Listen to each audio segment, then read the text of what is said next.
Good evening, ladies and gentlemen, and welcome back to SimPlay Motorsport. It is week 2 for the Pro Series.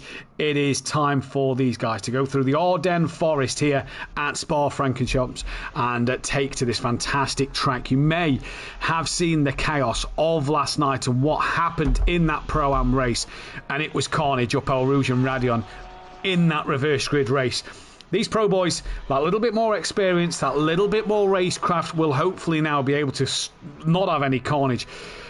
I'm Mathew Duffin, joined in the box once again by my partner in crime for this season. That is Kelly Davis. And Kelly, the first thing I suppose we need to notice is the grid is nowhere near as close as it was last week. No, absolutely not, Matt. And good evening, everyone. Welcome along. It's Thursday night and best night of the week, pro night. Yes, Matt, you're quite right. Where we had a second covering the top 20 nearly last week, that second is only got down to the top 9. And we've got at this time 3.5 tenths away from first and second. So, but it is a longer track. It is a longer track. 2 minutes 16.5 is currently the fastest lap out there, done by our championship leader of Tardock. And let's not forget as well, this will be the first week that the drop scores will take account. So at the moment, the championship standings look like this. It is Tardock who leads the way from Sylph in second. Hupert is in third place. Dan Davis is P4 with Michael Harris fifth. Sixth is Kieran O'Reilly with Mike Mathew seventh. Ben Rook is P8. Overtaker ninth. Skunky 10th. Tobias Hoffer P11. Sky Schundelmeyer in 12th with Viper in 13th. McGowan, Clouden, Matt Wright, Gary Leach, Unsworth, Ledger, O'Brien, Darren Yo, Ethan Coe, Joe Bates and Molly round out those who have scored points. Richard Beasley, Rosnov, San, Richie, Newman, Burton, Collin, Cruyff, Gorb and Pocket without scoring points at the moment. So that is the state of play there. And in the Constructors' Championship, it is the MSA Racing Boys of Tardock and Sylph who lead the way by 83 points from Team Audio Sport, with SimPlay Racing sat in third. The Old School Racers are fourth from Greasy Bandits Racing. Team FBR, Quantum Motorsport, Scuderia Tempesta, Team SPR, Effect Motorsport and Red Rum Racing. Xbox are absolutely blowing PlayStation out of the water in the console battle. That is nearly 1,500 points lead already for Xbox. And in the Manufacturers' Championship, it is McLaren 33 points clear of Porsche, with BMW, Ferrari, Mercedes, Ginetta, Ford, Aston Martin, Chevrolet, Alpine, Lamborghini, Bentley, Nissan, Honda, Audi, Lexus, rounding out the 16 manufacturers that we have on display for you this season. The talking points then of the Ardennes Forest was a really good GT4 race by all accounts. So sadly I had to miss the second race due to personal reasons. But watching the stream back, it looked an absolutely fantastic race in both races. GT4 was I suppose, Kelly, what we like to call Pro-Am as very Pro-Am. It was chaotic, chaos all the way through the night. What are we expecting from these pro drivers? Because, you know, these are the best of the best at SimPlay Motorsport, and a lot of people have been saying in the Discord recently that SimPlay, one of the best console leagues around at this moment in time. So with that being said, you'd imagine we've got the best drivers on the console at the moment. Well, mate, funny things, drivers. Funny things. And funnily enough, they're all egotistical and all want to win. So up the hill to Radion and Eau Rouge is lap 1. It could go anyway. It could go neat and tidy, or it could be carnage. So probably best to stick around and stay tuned to find out, because anything could happen. Just because it's pro night doesn't always mean they're going to drive like pros. And it's a bizarre one, isn't it, Kelly? Because the start-finish line is your traditional start-finish line when you end the race. The start line is, like you say, Eau Rouge and Radion becomes turn 1, 2 and 3 effectively. So it's really tricky, especially when we look at the first week of reverse grids. Absolutely, and you're going to have 25 cars flat out in that first lap coming down the hill and up towards Eau Rouge. 25 cars with what should be the slowest one at the front and the fastest one at the back. So it's exciting, isn't it? It's going to be an interesting one, to say the least. You want to know a bit more about Spa? We can show you just that now. It is 4.352 miles, 7.004 kilometres in length. 19 corners, 9 to the left and 10 to the right. Pole position usually starts on the right-hand side. The ACC lap records, this is the fastest lap set on ACC, whether that is PC, Xbox or PlayStation, is a 2 minute 14.9 done by a Ford Mustang GT3. the most successful drivers at SimPlay Motorsport on this circuit is Dan Davis, an overtaker. And just looking at my notepad in front of me as well, Andy, remember the name from a few seasons ago, back in his BMW M6? He is tied with them two. He just didn't make that list due to the fact he is sort of inactive from driving at the moment. So he's also there on 2 poles and 2 wins. Our lap record, which goes way back to the Project Cars 2 days, is a 2:18.1 and a 2:18.6 for the race. Both done by Overtaker, who is now in that Ford Mustang. And we saw, Kelly, that the Ford Mustang is the best car or has set the fastest lap around this circuit for good reason. When we look at the bop and we look at who is bopped with what, Ford Mustang carries 27 kilograms. The next heaviest car is the McLaren Evo and the Nissan GT3, which only carry 9, going to show how strong the Ford is around here. Yeah, absolutely, yes, and it made a good showing last week as well. So this Ford Mustang seems to be quite the car, doesn't it? Yeah, and we're seeing now that the topping the tables is Overtaker in that Ford Mustang, as you said, with the 2:16.4. So yeah, and it's going to be interesting tonight. That's for certain sure. Dan Davis is the other most successful driver around here. Is in 7th at the moment, but of course this is only practice. This is only practice. For those who want to know the rest of the bops, so the McLaren Evo 9, Nissan 9, Ferrari will carry 6, the BMW M4 drivers will carry 6 kilograms. If you're in the Porsche 992, like Dan and like Sky Schindelmeyer and like Gorb, you'll be carrying that of 3 kilograms. So not really a lot of weight on board that. For the Lamborghini Huracan Evo 2 drivers of Patrick Ledger, you actually lose 5 kilograms, so a little bit lighter. The Aston Martin drivers of Ben will be 7 kilograms lighter. The Honda NSX Evo of O'Reilly, you will be 20 kilograms lighter. The Bentley Continental, you'll be 21 kilograms lighter, and Gary's Lexus will be 20 kilograms lighter. So a lot of difference there throughout. What I will say is, for the likes of like Dan and Ledger, Dan Tibbs, Gorb and Ledger in the Porsche and Lamborghini, 3 and 5 kilograms isn't a lot to gain and lose, but it's enough to just feel the difference.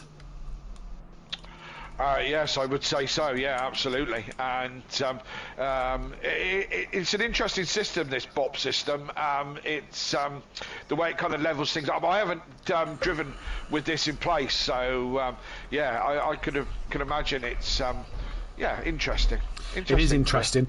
One thing that's going to be interesting, by the way, we know this back from the PS4 days of ACC, when Mike Matthews and Nauris Plavins was teamed at SimPlay Racing. They couldn't do Eau Rouge and Radion in that Honda. For some reason, the car seems to bottom out as it comes up through the corner, and it seems to just lose all... The back end just goes light, round it goes, it will snap on you and into the wall. It can do it. We've seen that O'Reilly's P5. It's that consistency, and in testing, O'Reilly seems to have struggled. But while we mention the Honda NSX, it only feels right and fitting, Kelly. Yes. Go on. That we mention that it is on the British GT grid for this season. So for any British GT fans this season, you would have seen today's announcement that the Honda NSX Evo will be on the British GT grid. It's the first time I've mentioned it today, and it'll be the last time I mention it today, but I'm excited because I tell you what, Kelly, we take inspiration from the GT racing in the real world. We always have done at SimPlay Motorsport.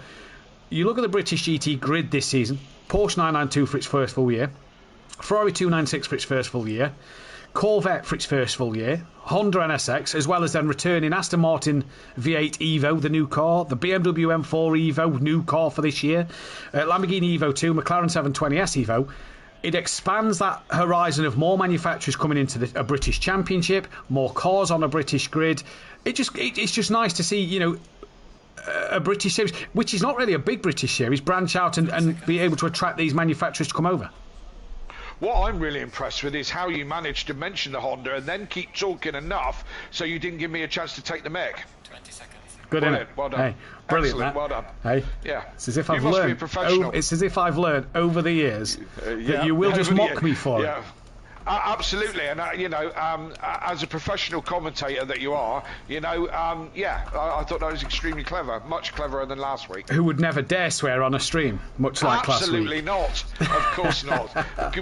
wouldn't think of it. It is. The British GT is shaping up into a brilliant series once again, and always has been, to be fair. And as you say, we base ourselves off this. We're on the grid, Matt. We are on the grid indeed. It's a long formation lap in which Gorb, making his debut tonight, will take us away. And what we can do is show you the brilliant work that our very own John Gooday has done for us, and we can take you through the lovely little video of the reverse grid coming up for you now. And as you can see, the order will go like this.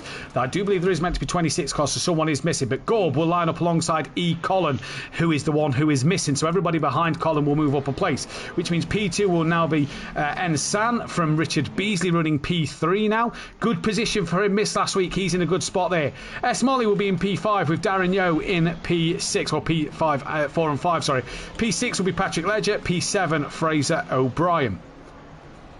P8 will be Scott Unsworth with Matt Wright in P10. If you're wondering why, P8 and 9, if you're wondering why they're wrong again, E. Colin missed the start, so he is not here. Jamal Clouden going from 10th to Ian McGowan, P11.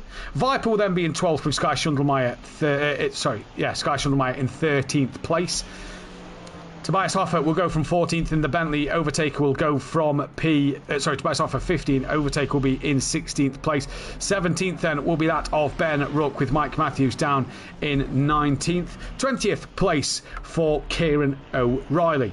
21st will be that of Michael Harris lining up alongside O'Reilly. Dan Davis will then, 20th for Harris, 21st will be Dan Davis lining up alongside Sylph this time round, who is 21st. Hoopert will be going from 22nd and Tordock 24th. Gary Leach 25th. He has missed the start and is looking to be in race 1. I was told he may not make the start of race 1, but he is here, so that is great to see. That then is your grid order for this one. Absolutely. Quick hello to everyone in the chat. Keep your messages coming. We love to read your messages and we love the interaction of it, so keep them coming. This is going to be interesting. All the quick guys at the back. It's a 20-minute race around a quick track, and we haven't even talked about the losses in the pit stops. We haven't talked about the losses in the pit stops. We'll get into them as the races come, because that could be, especially in race 2, that could be a real game changer. Other is currently what leading the way in the vote for drivers to win. If you have voted other, please let us know who is the other driver you think will win. Richard Beasley, Gorb, San and other. Other is leading the way, but please let us know who you think. Rob Smith says Unsworth for the win. Tracy saying everybody hit that like button. Beto, my favourite track now since yesterday. And what a story for Beto. He's done league racing for a while, I'm led to believe. Yesterday was his first ever league podium in a race. So congratulations to him. That's what the reverse grid is there for, Kelly. Absolutely, yeah, it's to mix things up. It certainly will. I'm going somewhere around Clouden or McGowan, somewhere like that. I reckon have got a good shout there from, they're only 8th or 9th back on the grid. 10th and 11th. Viper, Skunky, they're all very quick guys. And they're not that far away from the front, where the likes of Dan Harris and Hooper and so on and so forth are a long way back. So it's going to be really interesting to watch this one. I fancy Richard Beasley. He was meant to be here last week, but I'd set the dogs to the vets and missed last week. That's why he's starting towards the front. I think Richard's a really quick guy. We haven't seen the best of him in recent seasons. Obviously, last year he had a lot of Xbox problems. When the servers went down, it removed all his online access, so he's managed to get everything back. I'm going for Richard Beasley. I fancy him. I think he could be the guy to keep our eyes on in this race at the moment, but let's wait and see. We still have quite the way to go as well, Kelly, because the traditional start line, like we've said, isn't where this starts the race. Tracy saying Sky for the win. Paul Williams in the chat saying evening everyone, cleaner lap one tonight over last night. And if you missed that last night, go back and check it out. Dan Davis, fantastic job on his own. Lexi still having internet problems, so we hope she's back for next week race especially. But what an incident that was. Put it this way, of all the big tanks you wouldn't think to have lifted off the floor, it was Kieran Argent's Bentley that was flying through the sky. I haven't yet to watch last night's race, but I will go back and watch it. You can watch all the races on YouTube. Every single one of them's there, I think. They are there. Every single one that we've ever done is on our YouTube channel. Make sure you go back and watch that. One of the things SimPlay Motorsport pride themselves on is bringing you every piece of action on the circuit around here as possible. We are coming down towards the start line now then. For the first time, obviously, Spa-Francorchamps in the GT3s, famous for the Spa 24-hour.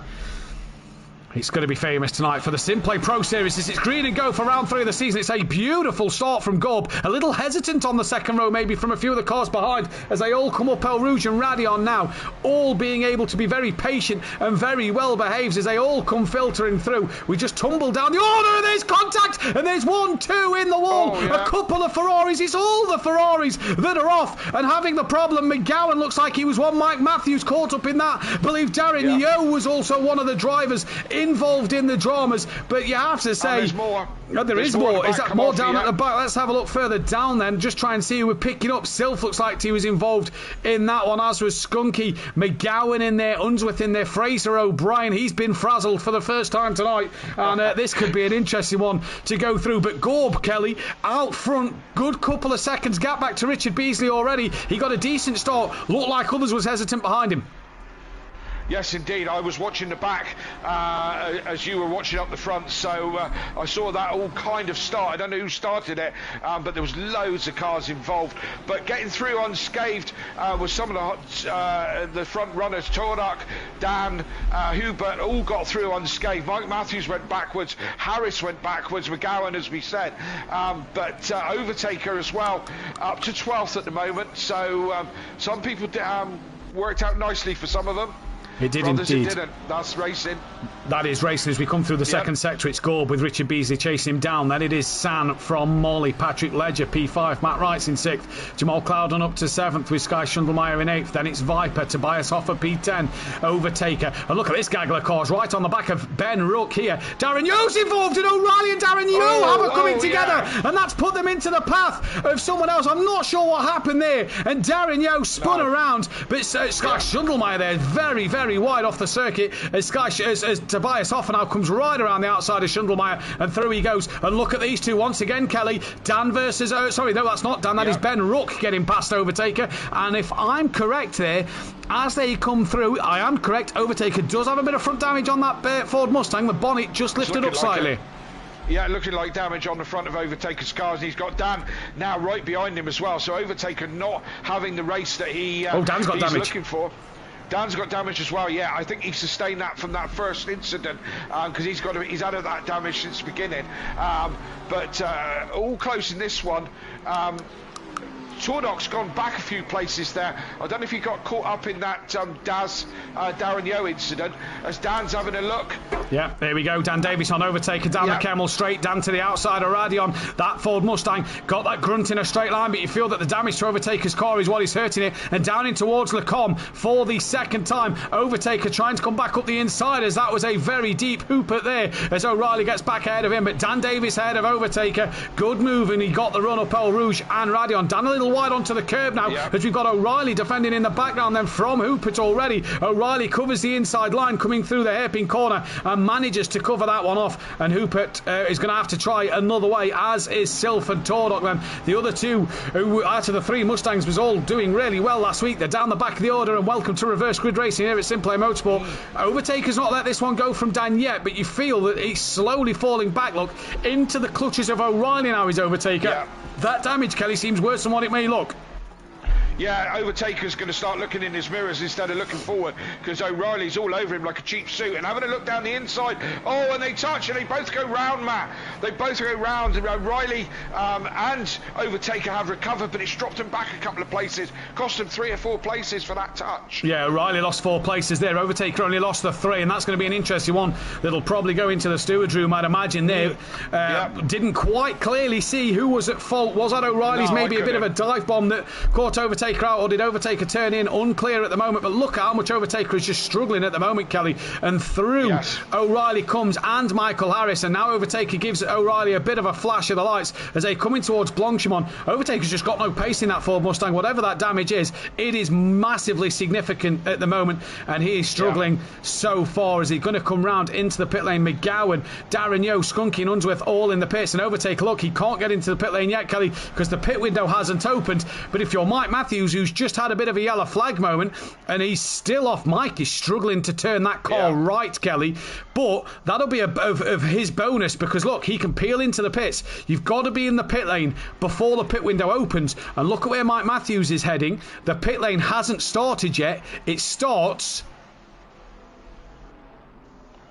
Oh, a bit of a stop there for Mike Matthews, as he would have missed it by a second or two. So Mike Matthews just having to stop a little bit. Let's go back out front, though. Richard Beasley still not able to get past Gorb at the moment. Gorb's doing a cracking job out front. Then it's San, Patrick Ledger, Molly, Matt Wright, Jamal Cloud, the top 7 covered by not a lot here, Kelly, at all, as Matt Wright's looking up the inside of Molly, coming through the the right-hander, down the hill. They'll drop towards the hairpin corner. Molly just ahead of Matt Wright. Matt Wright sticking Godzilla's nose up the inside, then through the hairpin they come just before No Name. Stop-go penalty for car 302. Who is that for? That is Skunky. Well, you was mentioning the pit stop times, Kelly. Speeding in the pit lane for a stop-go penalty. Pit lane, is it? Yeah. But that 30 seconds stop-go penalty is going to cost him another 92 seconds in the pits, and he's got to do his pit stop. Well, that's his race over. That is his race well and truly over, as Molly's been passed by Matt Wright. Now he's got Jamal Clouden Hassel in the back of him here then as they come through. Mike Matthews, don't forget, first car into the pits when the pit window opens, so he's already made that call to come in. Indeed, and the 3 Mustangs of Hupert and Tardok and Silth are all over the back of Dan. Dan seems to be struggling for ultimate pace against these 3. They're ganging up on the back of the Porsche. And Hubert having a look down the inside as they're on the fast section out the back of the circuit, coming down to the bus stop chicane. And Hubert backs out of it a little bit as they go round the corner. Dan goes a little bit wide, but he's got the inside line for the bus stop chicane. Hubert's going to try and go right round the outside and makes it stick into the second part of the chicane. Dan's in the pits. Well, Hubert went into the pit. He's just tapped Dan. He's just tapped Dan. So that was a pit lane entry cut, and he tapped the rear of Dan. I reckon that'll be a ticket straight in, as a gaggle are all in. Yeah, and it should be. What I will say there, Kelly, by the way, Dan Davis, if he didn't have a lift through Blanchemont, he was very wide over the curb. That could have easily pinged a track limits, Kelly, which is another talking point of tonight. Track limits is going to be a huge issue. Now, for these drivers pitting, 92 seconds is for a tyre change. 87 seconds will be for the mandatory pit stop to be completed. That is for in and out, as well as 25 seconds stationary. These drivers may have a lot of damage to repair. If you're Gary Leach, you could be laughing at the moment, who had a pit lane start because he missed the start.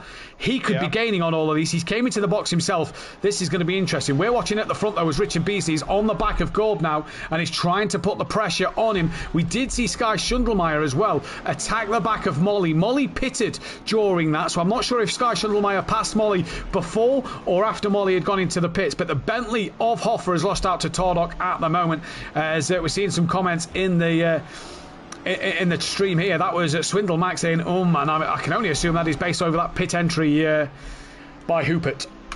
Yeah, that pit entry was interesting. We'd like to see that one again. He looked like he changed his mind and then decided to dive into the pits. Dan was already in the lane, and then all of a sudden Hubert comes across. They're all just now coming to a standstill. So many people in the pits, and Clouden's away.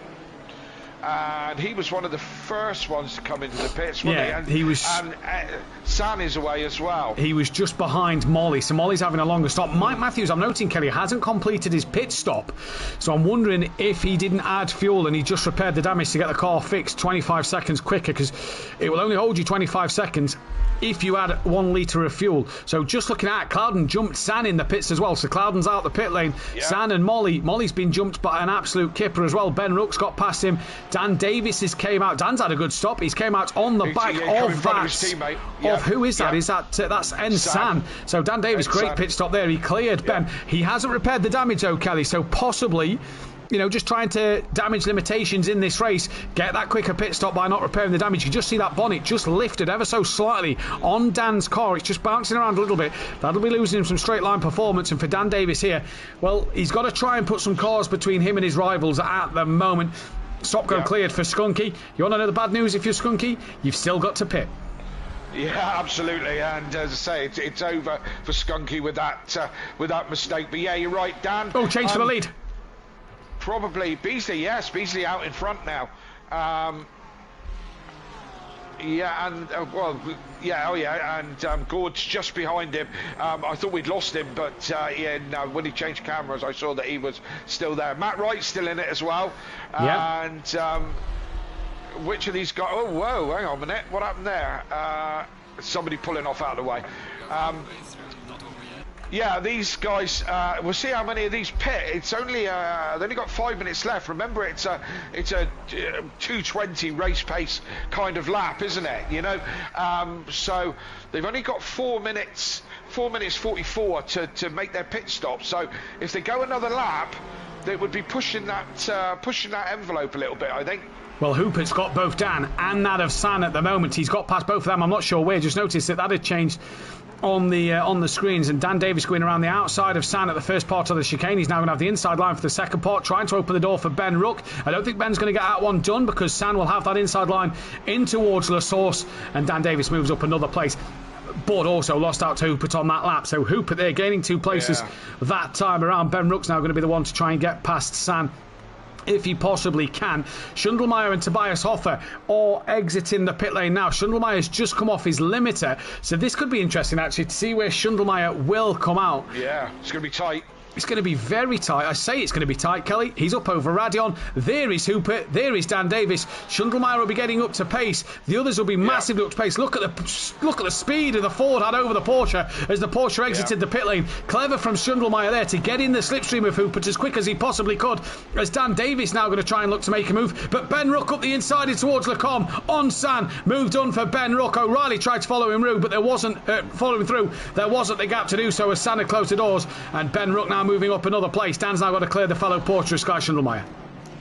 Yes, indeed. Now San's got Riley all over the back of him. O'Reilly getting very racy now with San is slipping backwards in that Ferrari. Overtaker's back in the pit. Sorry, Kelly. Overtaker's back in again. Yeah, again, another one who races over, really. So as O'Reilly has gone down the inside of San and has made it stick, so he goes up a place and continues to fight, and Stealth has gone with him. Yeah, he's followed him through. He has, yeah. Poor old San dropping down the order really, really quickly now. So who else we got in the pits? We've still got we've now got Tordak who's in the pits and Harris in the pits. In fact, everybody except Matt Wright, who's gonna run the gauntlet and try and go another lap. Well, Ian McGowan's yet to pit as well, and Skunky and Unsworth down the order are both in the pits, and like you say, Matt Wright's running that gauntlet. I think he should do it. 2:20 left, and he's just coming through Pouon at the moment. I can see on the track map. Going to just go forward back to Sky Schundelmeyer. In fact, Dan Davis, that damage is hurting Dan more than it's helping him here, because as Sylph's about to go around the outside of O'Reilly at the bus stop chicane. O'Reilly's got damage to his core, runs a little deep and out of shape. Sylph will get that one done. I think Dan's best. I say that Dan's just gained on Sky through that chicane. It's in a straight line where Dan's losing all that speed. He's definitely got aero performance on that car because he's losing out to Ben and to Sky in the straights. Well, the problem is, Matt, if it was going to cost you another 15-20 seconds to repair that damage, where would that have put him? You know, put him way back off this whole group. I think it would have put him. You may have had a quick car again, but you might as well be in it and have track position. The thing is, isn't it, is in the short sprint race, Kelly. This is the whole thing, isn't it? The short sprint race. Do you do the damage in the feature race? Look at this lot. In the feature race, you probably think, yes, I repair that damage, but look at this lot. Lap cars all over the place. Sky goes defensive as Dan now goes to the outside line. I get the feeling that that's Michael Harris who's come out of the pits, who now is being hunted down. Who's that with? Actually, that's Michael Harris side by side through the with Tordock in through the right-hander, and Harris just manages to keep that car in front, has enough. So now Dan had a problem through Lecombe. He's dropped right off the back of Schundelmeyer, has now got Ben Wright on his rear with that of Sylph and Tordock and O'Reilly. Great squabble here at the moment, but your race leader is Matt Wright, who is into the pits. I'm looking for Beasley's come out in 6th. He's had a nightmare of a pit stop. And where's Gorb? Gorb lost out to Ledger, but has gained. But Beasley's lost out to Hooper, Cloud, and Gorb and Ledger. Well, if you're Matt Wright, you could be sitting pretty here. Where is he? He's just gone through La Source, so he's approaching his pit box now. Overtaker is still in the pit lane. So let's wait and see what will Overtaker do. But already not the start to his race he would have wanted. Quickest in practice. But again, Kelly, you can be the quickest in the practice. It's how you come through the pack. Yeah, absolutely. Being quick over one lap isn't the be-all and end-all. It's about how you run your race. And, yeah, Dan's kind of dropping forward and back on Schundelmeyer. And Tardok, again, still all over the back of Harris. Can't find a way through. Is he going to send it up into the chicane? He's close enough. He looks to the outside. He's going to try and go right round the outside into the bus stop chicane. He's done the first bit, but Harris gives him room. Not a lot, but he gave him room, and it looks like Tardok's still on the outside. Schundelmeyer's in here as well. Dan with a watching brief over these three. Schundelmeyer's going to go through the... I thought he was going to go through the pair of them. Harris back down the inside. No, Dale $8 short. Dale $8 short. Kelly run out of room. Run out road. Run out road. Yeah, he's going to rejoin, and this could be interesting. Tucks in behind Dan, so that's where Harris is now. This is going to be interesting then. The run Harris can get over Dan up Eau Rouge. We know that Porsche lacks a bit in a straight line compared to other cars. Both cars look heavily damaged. Harris, a lot of track limits. Dan maybe got a ping there for the exit of Radion. Now look at this up and over the straight. Dan and Michael Harris at the moment. Dan's gaining on Schundelmeyer. Harris is gaining on Dan. Silf is gaining on Harris. Up they come. Dan just covers that middle line of the road. Here comes Silf. Has a look on the pair of them as Harris maybe thinks of the outside line again. Runs a little deep and just drops off the back of Dan Davis now. So at the moment it's really ebbing and flowing between this mid-pack, really just outside for that final top 10 position. Absolutely, and I don't think we've had an ebbing and flowing all season, so good to see it make a comeback. It is indeed. As look at the leaders here. Patrick Ledger in the Lamborghini with Matt Wright currently sitting on the podium in the Nissan. Jamal Clouden just behind him, sat in that P3 place at the moment. But Gorb and Hupert are behind. Hupert has got the fastest lap of the race in 5th place. He's on the back of Gorb coming through Pouon. And I tell you what, Hupert I think has looked the best out of the the 4 Fords today. Absolutely, yes. He's certainly made the best progress, made the best of everything. There's this whole group behind Schundelmeyer now, and yeah, Tardok pulling away quite quickly from Schundelmeyer. So these Mustangs are rapid, absolutely rapid. Well, Hupert's got the run underneath Gorb, just coming out of Stavolo, then down towards Blanchimont for the 6th time of asking. In fact, I say he's got side by side with him. That Ford now just creeps in front of Gorb as they come and enter in towards Blanchimont. But just further forward, Clouden is right on the back of Matt Wright. I was just about to mention that one. Clouden is all over the back of Matt Wright.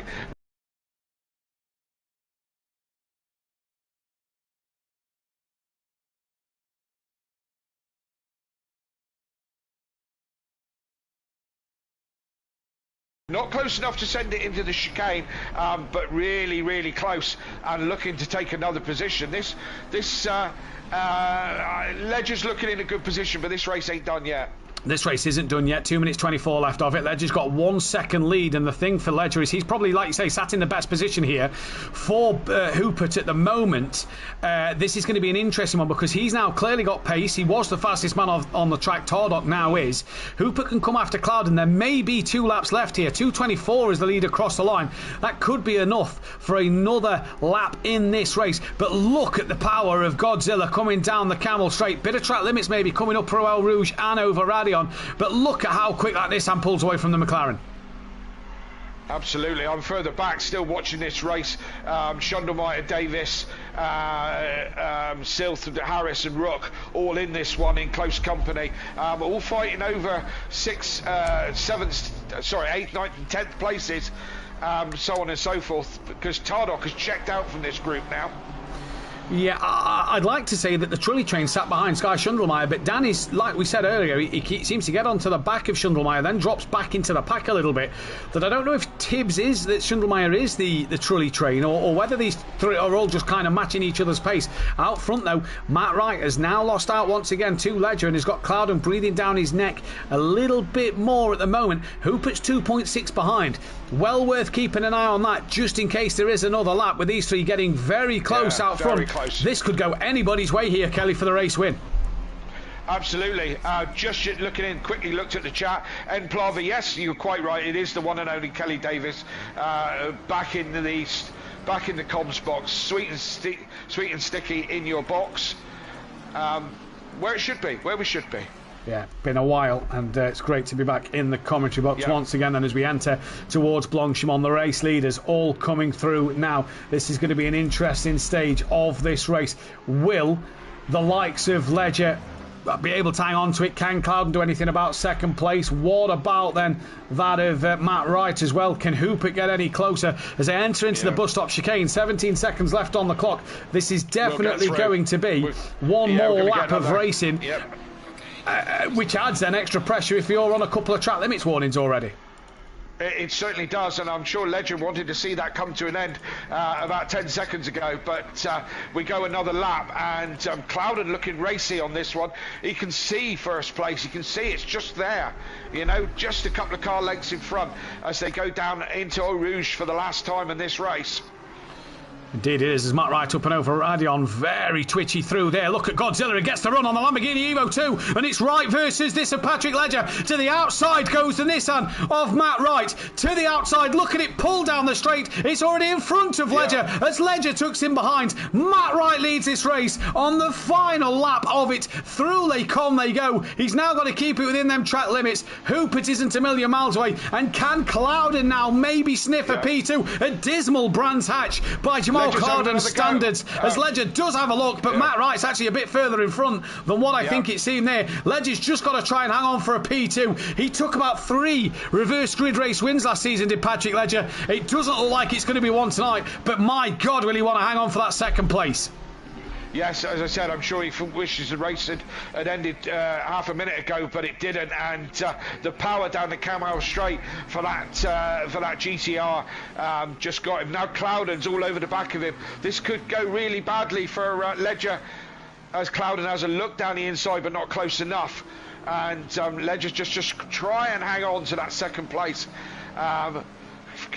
Quick racing, quick intense racing still towards the end of this this race, and it's all going. This is where you never say never, never give up, never back out. And what a job for Matt Wright in this race at the moment, so far doing the job that he needed to do. We're just going to stick with Jamal Clouden and Patrick Ledger at the moment. We'll jump to Matt Wright as we enter the chicane, but Clouden through Blanchimont pretty much pushing. I thought he lost the rear there. And who's out with a drive-through penalty? Dan Davis for track limits. No. Well, that's a disaster, because that'll be at least, I believe it is 80 seconds added to his race time at the end because of how long the pit lane is. But Matt Wright will win from Patrick Ledger. Jamal Clouden, scary moments at the end, fends off that of Hoopert. Gorby's going to take a P5 on debut, and then Sky Schundelmeyer leads home the trade of Tordock, Harris, Sylph, Ben Ruck, Kieran O'Reilly, Dan Davis with a drive through, Richard Beasley, who had a terrible pit stop, dropped down to 13th, Tobias Hoffer.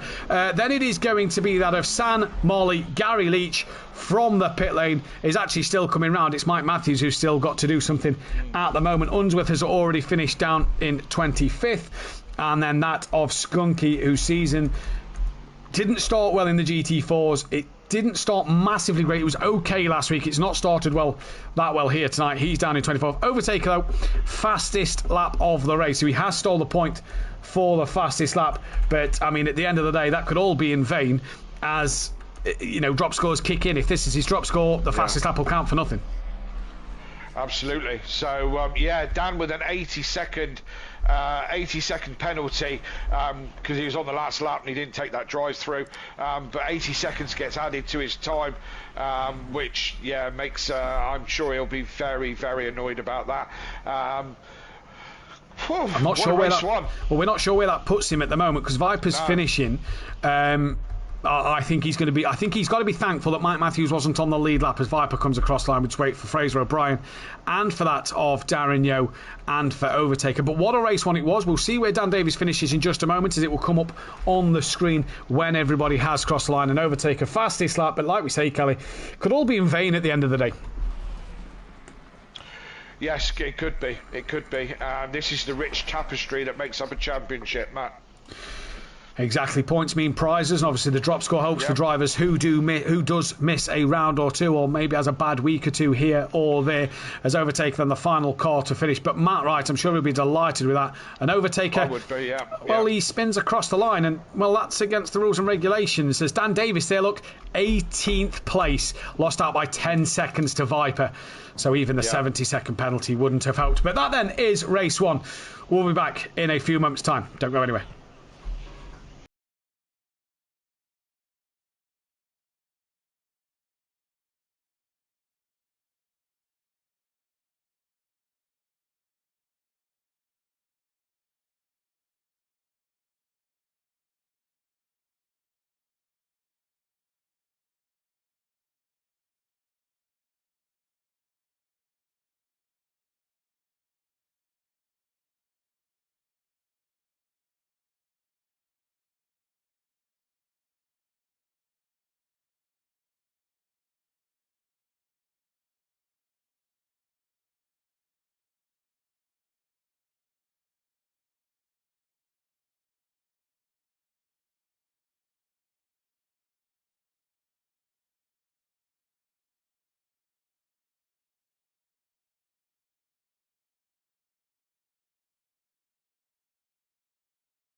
Welcome back then, ladies and gentlemen, to SimPlay Motorsport. What a chaotic race one that was as we enter into this second race of the evening and round 4 of the championship. It's still Tordock who leads the way, 9 points clear of Silf with Hoop at P3. Dan stays P4 with Michael Harris P5, Matt Wright P6, O'Reilly 7th, Ben Rook, Patrick Ledger, Jamal Clouden rounds out the top 10. Sky Shundlemeyer, Mike Matthews, Tobias Hoffer, Overtaker, Skunky, Viper McGowan, Gary Leach, Gorb, O'Brien, Unsworth, Darren Yo, Molly, Beasley, San, Coe, and then the rest are yet to score. But obviously all results are provisional. Drop scores will be taken into account still as a provisional, just in case penalties are then taken in. What a race one, Kellys. We're on board with Silf. Yeah. He starts a lap, but what a race one for some of the right reasons at times, but a lot of the wrong reasons. One way or another, Matt, it was entertaining. That's for sure, and we're going to have that every week.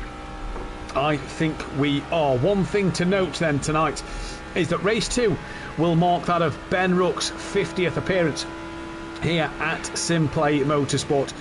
What a guy. What a driver he has been since coming in his third season here at SimPlay Motorsport, and it's great to see him already reaching his first milestone of 50th appearance. For Nissan, that's been its first win in a long time. It's only its second ever win at SimPlay Motorsport, so whoever got the first, that has to be Project Cars 2 Days.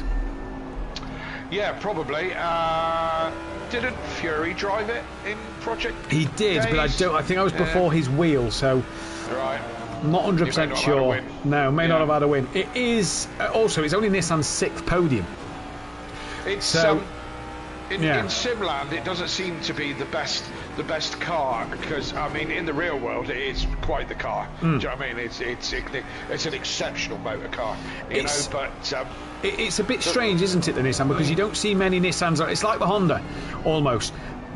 When you look at the cars on this game now, you still see a couple of Lexuses in the IMSA, the American series.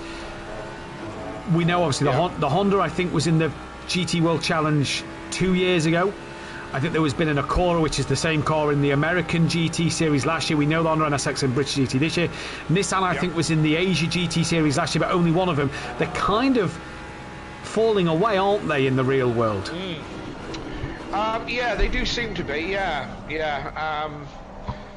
it's a strange world that we live in at the moment, with world economies and so on and so forth. And that might have something to do with it.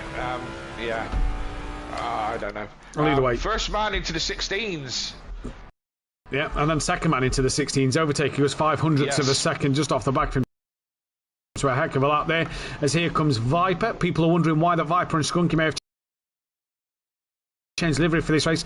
That is because there was a clash of black and gold, and the admins have allowed them to change their livery to the darker green and white, as to not get confused. I quite like that, and it was a clash of the black and gold with that of the Team FBR guys, so I'm fully fine with that. Jamal Clouden exits the chicane. What's he going to do on his lap time as he comes towards the line now? Doesn't post laps, so must have validated it somewhere. What about Kieran O'Reilly?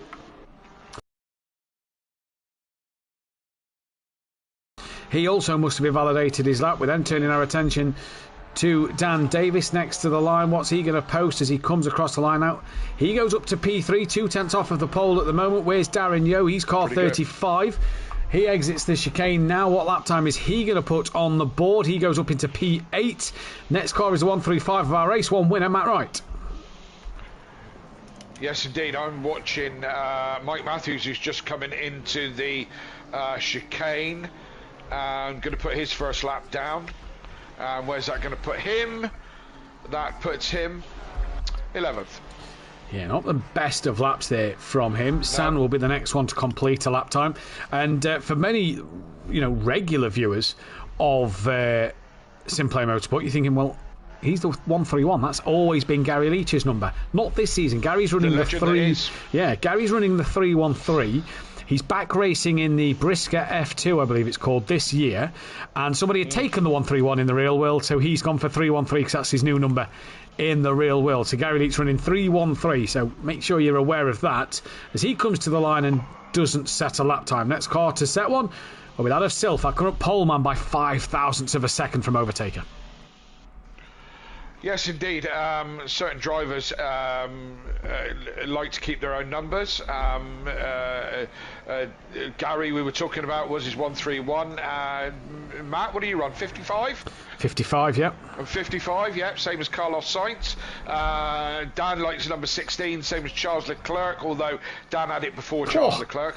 And I like number 22, and someone else has got that right at the moment. And we're still in talks about that, aren't we, Matt? We are. Overtaker has just gone and put in a 2:16.3. That is the best time I've seen in all of testing, so that may not be beaten as Patrick Elijah moves up the order a little bit. We're going to go pick up that of car 35. That's Darren Yeo. As drivers are all on blue dots, so they are all invalidated times. Keep your eyes on them just moving up the order just in case. But I believe after you've done one flying lap, not your out lap, one flying lap, your dot will turn grey. So the blue dot at times signifies that they're on the first flying lap, or they've invalidated. It is a little confusing, so I'm not expecting Dan to move. No, his time doesn't change. So we are on with Darren Yeo. Car 35 will then go to the car 135. Daz moves up the order a little bit. 135 of Matt Wright. Currently sat 1.4 off the pole. Great first win for him. I believe that's his first win ever at SimPlay Motorsport. Excellent. Yeah, good to hear. Good to hear. Nice to see a new winner, that's for sure. It is his first win, so there we go. And he goes up into P8. Mike Matthews on a lap time. He moves up to 14th place. The Ferraris, Kelly, in practice, all in the Discord were saying how much they're struggling. I think that reflects tonight. The highest Ferrari is Viper, 1.2 seconds off the pole. Yeah, I mean that car is highly rated as well, but yeah, it seems to be struggling around here at Spa, and I have never driven it, so I don't know what the characteristics of the car are. I don't know if it struggles in a straight line or what. I don't know, but it's certainly for some reason they're struggling tonight. Gary Leach towards the line. Will he get a lap time on the board? He does. 1.5 off the back of Tobias Hoffer. Gary's got to pump in a bit more time there to get something out of this one. Next car on a valid lap is car 21. So let's find car 21. It is that of... I'd love to tell you. It's Tobias Hoffer in the Bentley. There we go. Well, there we go. There we go. So still quickest at the moment. It's number 1 Greaser. Overtaker is in the number 1 slot at the moment. 3/10 clear. Yeah, heck of a lap time from him there, and it's going to be an interesting one to see what he can do in the race as they go forward through this one this evening. As Tobias Hoffer, I tell you what, I am a fan of that paint scheme on that Bentley. It does look rather nice. Hoffer, let me have a look. Yeah. I'm not a big fan of green, so yeah. Oh, there we go. Ford. 1, 2, 3, 4 as Tardock moves up into P3. Do we think that Ford is quite a car at the moment? I think that it is overpowered, and there was comments last season that the Lexus of Dan was overpowered. Yeah. Gary sat 3.6 off the pole. Just going to point that out there. That shows how not overpowered the Lexus is, and that how good Dan made that Lexus look. It's hard to argue that Ford's not top of the roost when there's four of them consistently at the top of the timing screens. Yes, absolutely, and I've heard that rumour that it's overpowered as well. These things change, don't they, on ACC as updates happen and so on and so forth. And this seems to be the car in favour at the moment for whatever reason. It does seem to be, and it is the best car for this circuit, hence why it has received the most bop. Now, one thing I do want to mention, while we just wait for the back end of qualifying where it gets a little bit more exciting again, have we heard the touring car news today? It is sad news for what I'm about to say if you haven't heard it. I haven't heard it, so Power Max Racing might not be on the grid next year. Oh dear. Their main sponsor that's the two Astras, so Aaron Taylor Smith and Mikey Doble from last year. Right, yeah. Their main sponsor has pulled out, and they've got to try and find it. They may not have the budget to go and race this season without it. What a shame, because Power Max over the years have started to get stronger and stronger in that little Astra. Yeah, and it's the same old problem of money, isn't it? And unfortunately, in motorsport, money dictates everything, you know. So yeah, and this you know, is why sad. sim racing, you know, a couple £100 for a PlayStation, the couple, you know, 20 quid a month for your PlayStation Plus. That's everything's free. Buy the DLCs for say 50 quid. You buy a Logitech G29, a very good recommended wheel for 200 quid somewhere. Yeah. Bosh, away you go. That is still a lot cheaper than what it will cost you to go racing for a season in the real world. Me and Dan did some very basic motorsport. We did Auto Solo, which, if you don't know what that is, it's a bit like car park rallying. You have to follow a coned course around a car park, basically, or a big open space. We did a couple of rounds on an airfield and a couple of rounds in a large car park. But it's basically first, second gear sprint around a coned course, the course changes every round. Anyway, we did that. You have a standard road car for it. We did a season which was about 10 rounds. We shared the car, and we had a little Polo 16 valve, and in that time I did 5 gearboxes. I was doing a gearbox every 2 rounds. Brilliant. Yeah, and I mean, you know, it was inexpensive motorsport, but even inexpensive motorsport costs a fortune, you know. And this is the problem, you know. You can get entry level Mini Cooper, the juniors division that they do with touring car, that follow the touring car around. I think you could buy in for about 10k. You know, that's the car and the entry fee, but then you still got to get there and fuel and entry fees and so on and so forth. So, and that's what it I was. mean, I could rant about it all night, but the point being is that motorsport is so expensive, and so many people don't get the opportunities that they should do. Jacob Blackinsop is saying that he hopes to be seeing the Duckham's livery on the WSR BMW. I'd like to see that with Daniel De Leon taking that over. Monkey Boy says, did you see that Taylor Smith is announcing something tomorrow? So there we go. Taylor Smith may not be in the Astra anyway. Maybe it's a different team. Monkey Boy, did you see that there's a Honda NSX at the British GT grid? Don't know if you've noticed that one this evening. As here comes Overtaker. Can he improve on that 2:16.3? No, he can't. And I wish Christmas was here, because at least that doesn't involve a Honda. 10 months, 12 days, wait. Yeah, so Monkey Boy... But who's counting? Hey! So Monkey Boy, the Honda is back in the British GT, so you know every circuit will have its grass cut perfectly. Hey, I will say this though, right? Me and Monkey Boy, we went to Silverstone to the media day to see the launch of these newer cars, and obviously it's a free day to go to, and bought petrol money and stuff. So brilliant day. Me and Monkey Boy are heading down. If anybody is there at Silverstone on that day, please let us know. We'll try and have a SimPlay meetup, grab a picture for the Discord and whatnot. But what I will say is, where was I going with that? An interesting fact for the Honda NSX and for that man Monkey Boy: Season 1, Project Cars 2, him and Dean Wysocki. They was teamed in that car in the obviously the Cora, but it is the same car, just American named. Because the Japanese are brilliant and sold it to the Americans under a different name and made more money. But that is something that, you know, Monkey Boy is probably... that's why he's wanting to go there. He's wanting to go back to his roots of the Honda NSX, remember his time with Dean Wysocki. Yeah, I'm sure you're absolutely correct on that one. I can't think of another reason why he's going. No. Not that it's a great day out and see some fantastic other cars.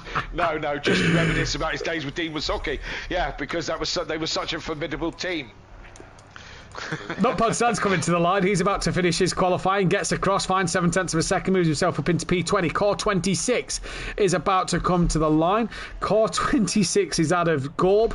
Says he's on an invalid lap. We'll just see in case it is his first fly. Are you still laughing at yourself? No. Were you still giggling to yourself about that, were you? No. Not at all. I'm sure you were. You were. Gorb has finished on his lap. Car 77 will be the next car. That is Overtaker, who probably doesn't need to improve on his lap time, but hey, he is going to give it a good old-fashioned try. Tardock is still on track, so Tardock could still improve. The 77, in fact, the 777 of Viper is in front of Tardock, who it says is on an invalid lap, but let's see. Here comes Overtaker. Hoopert is just behind him. Taker doesn't improve. What about that of Hoopert? He improves into third place, excuse me. And here comes Jamal Cloud, and let's car to finish his lap time. Can Dan find half a second and do one of Dan's magical lap times? Pian is currently in the party chat in case I have to shoot off due to my partner being in slow labour. So Pian is there to do the cameras if I have to shoot away. So he may want to remove his headset just in case Dan does his good old-fashioned thing. And if Dan takes pole, I think Pierre needs to be... He's not. He's invalidated. Well, that ruins that one. Come on, Jamal. We want to shout and have a good time. He's gone deep at the chicane. I feel Jamal has just buggered his lap time. So come on, Tardok. You're our only hope as Jamal has returned to the pits. Tardok here then. Can he take pole position? We've missed a good shout on a pole position journey. We haven't had one since Dan last season. Here we go. Tardok, just under 0.2 of a second. Can he take it at the very end? He comes down the start straight towards the line. It's Tardok. Doesn't improve. No. Again, anticlimactic 2 weeks in a row. Thanks, all. Well, there you go. Matt will just have to leave his shout into the delivery room, I suppose. Yeah. Yeah. Yeah. So there you go. It's Ford occupied the first 4 spots with 0.3 of a second between them. 5th place, the best of the rest is a Honda. Do you believe it? Did you know? I don't know if you know this, right? But Honda. Do I want to know this? The only thing that would make the NSX better is if the team was sponsored by Ginsters. God, you'd never live it down, Kelly.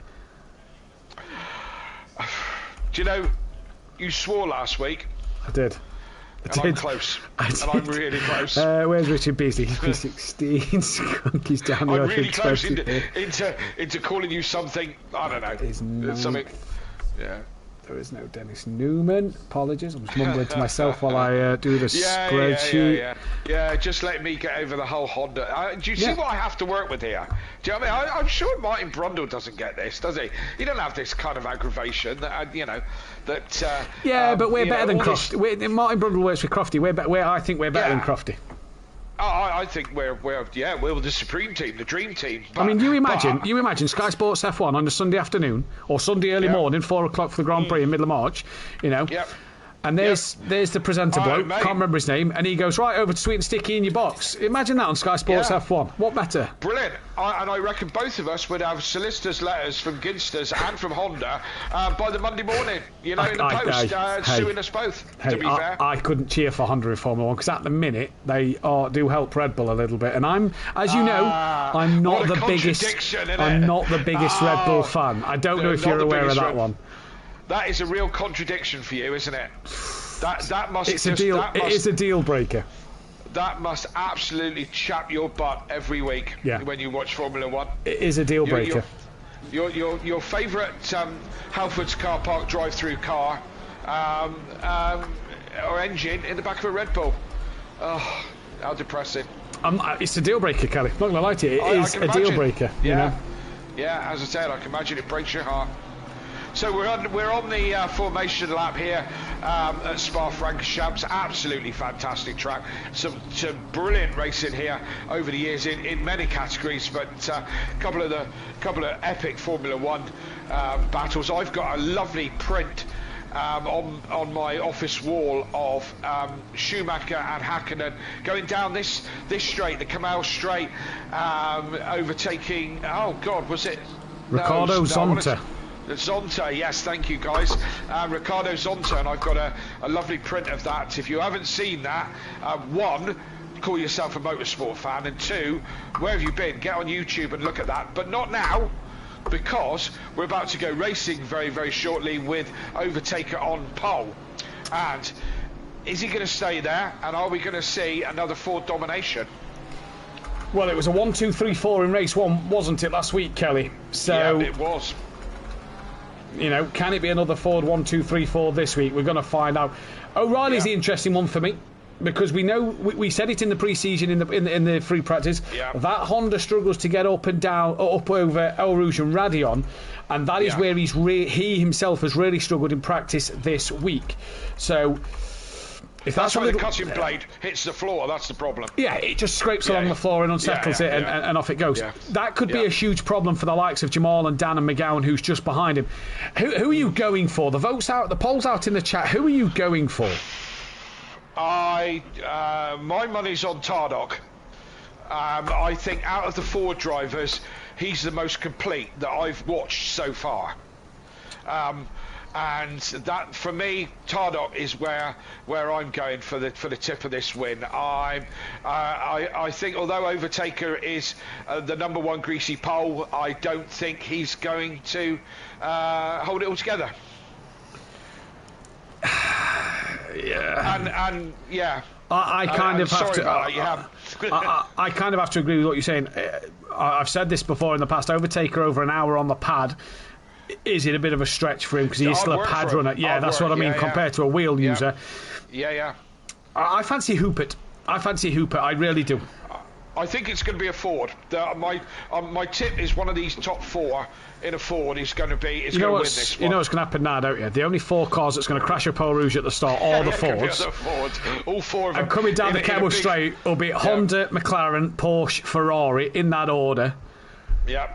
It'll be like any local scrapyard you go to. There'll be 4 Fords piled on top of each other. And the only other thing that'll happen is they'll rot away before they get to the end of the race. But there you go. Fix or repair daily. Indeed it is. Overtaker giving it a flash of the lights. We're on the helicopter camera. Presmac there in the chat. I believe that is Wolski. Full gas, no brakes, Molly. Phew. Yeah, I think I might be getting another solicitor's letter from Ford probably by Monday. I was going to say, to be fair, the way it's going, Ford could be on your case in a moment. Yeah. Which funnily enough, Ford are partner in Red Bull next year. Ah, well, there you go. Look, that make you happy, wouldn't it? Will, because Aston Martin will be Honda backed. So. Oh, well, that's not so bad. Do you like Aston Martin? I don't mind Aston Martin. I like half of Aston Martin. There's one driver that's really good. The Alonso half, then. Yes. Yeah, the GOAT. He's the GOAT. Hey, when it comes to Formula 1, I am McLaren through and through. McLaren through and through. I totally agree. I love McLaren. Always been my team. When it comes to touring cars, I'm now a Tom Ingram fan. It's took me 2 years to decide who I'm going to cheer after the late, great Matt Neal retired. Late, great Matt Neal.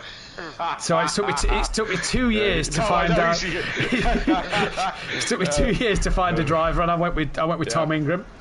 And you could do much worse. Oh, you could do much worse. Lovely guy.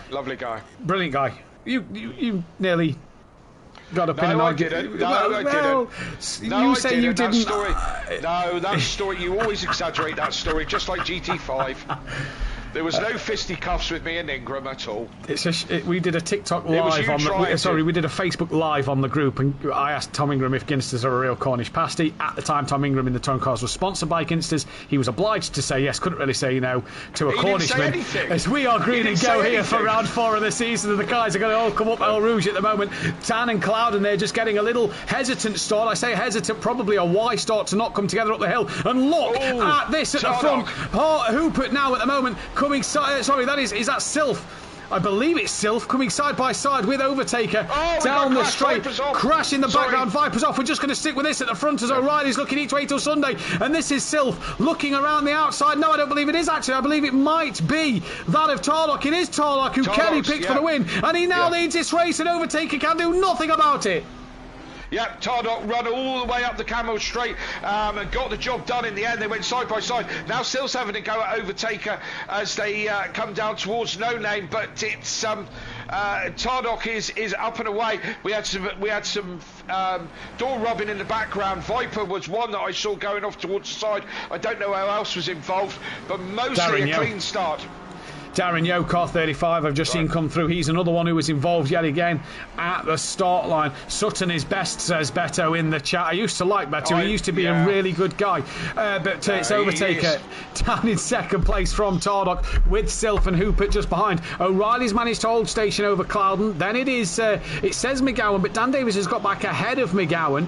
And Clouden there just touching the gravel and dirt a little bit, kicking a bit up. That's allowed Dan to gain back. So then it's McGowan after Dan. They're all going to come through this second section in a moment, so the time screen will update itself. Then it's Ben Rook on his 50th appearance, Michael Harris, Mike Matthews, Matt Wright from Patrick Ledger, 1 and 2 in the last race. Then it's Sky Schundelmeyer, Tobias Hoffer, Fraser O'Brien, Gorb from Gary Leach, Unsworth. Then it is San, Skunky, Molly, Beasley. Oh, Beasley's got a wrecked car.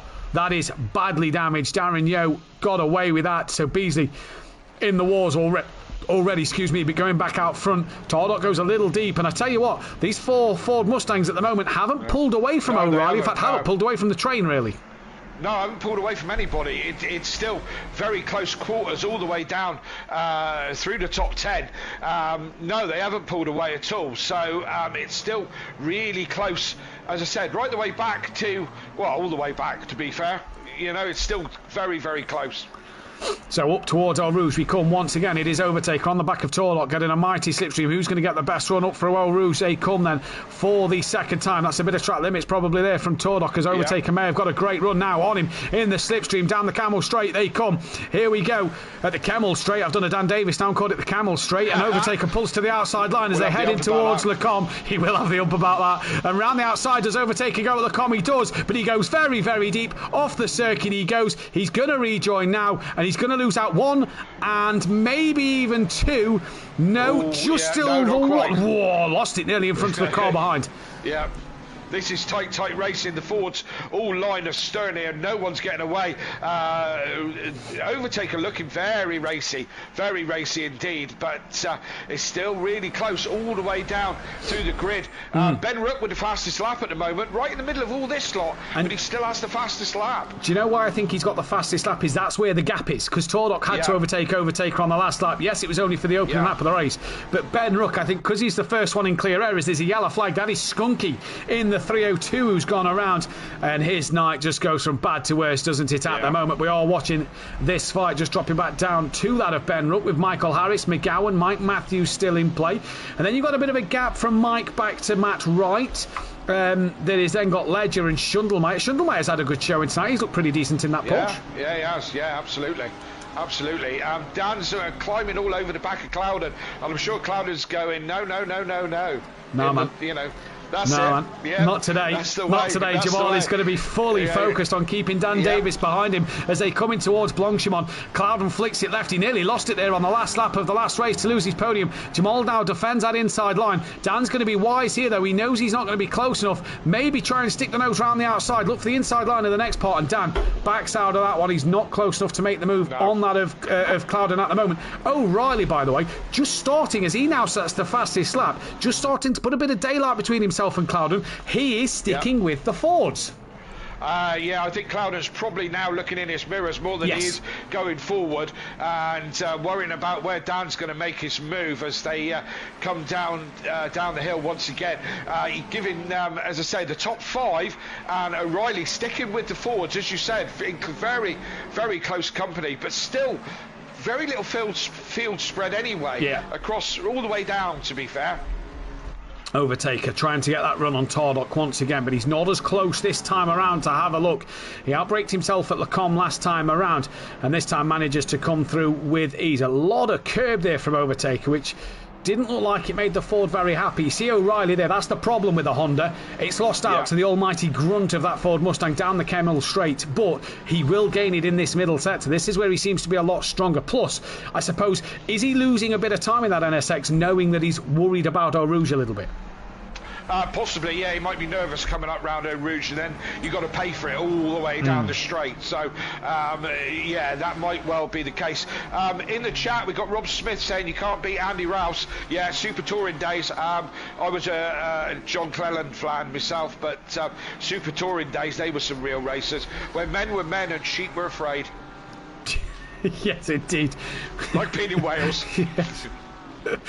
Yes, indeed, as Patrick Lyger then going onto the back of Matt Wright here. A retake it for these two, but not for the race lead this time around up in the middle of the pack. That's for P12 and 13. Mike Matthews has actually dropped off the back of Michael Harris, so this is now the train behind Mike Matthews, isn't it, with Ian McGowan on the back of him.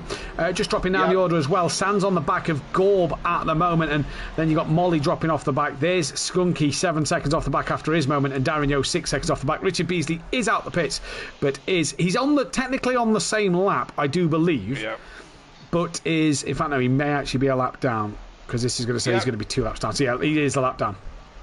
Yep, you've got Mike Matthews is running the Truly train, or the KLF train, as I like to call it these days, and he's running that train at the moment. But McGowan looking very racy behind him, going to be keen to get past him. And Matt Wright, not a million miles away, race winner in race 1. He's going to want to go forward in this one. We speaking of going forward, the Quantum Motorsport teammate of Fraser O'Brien.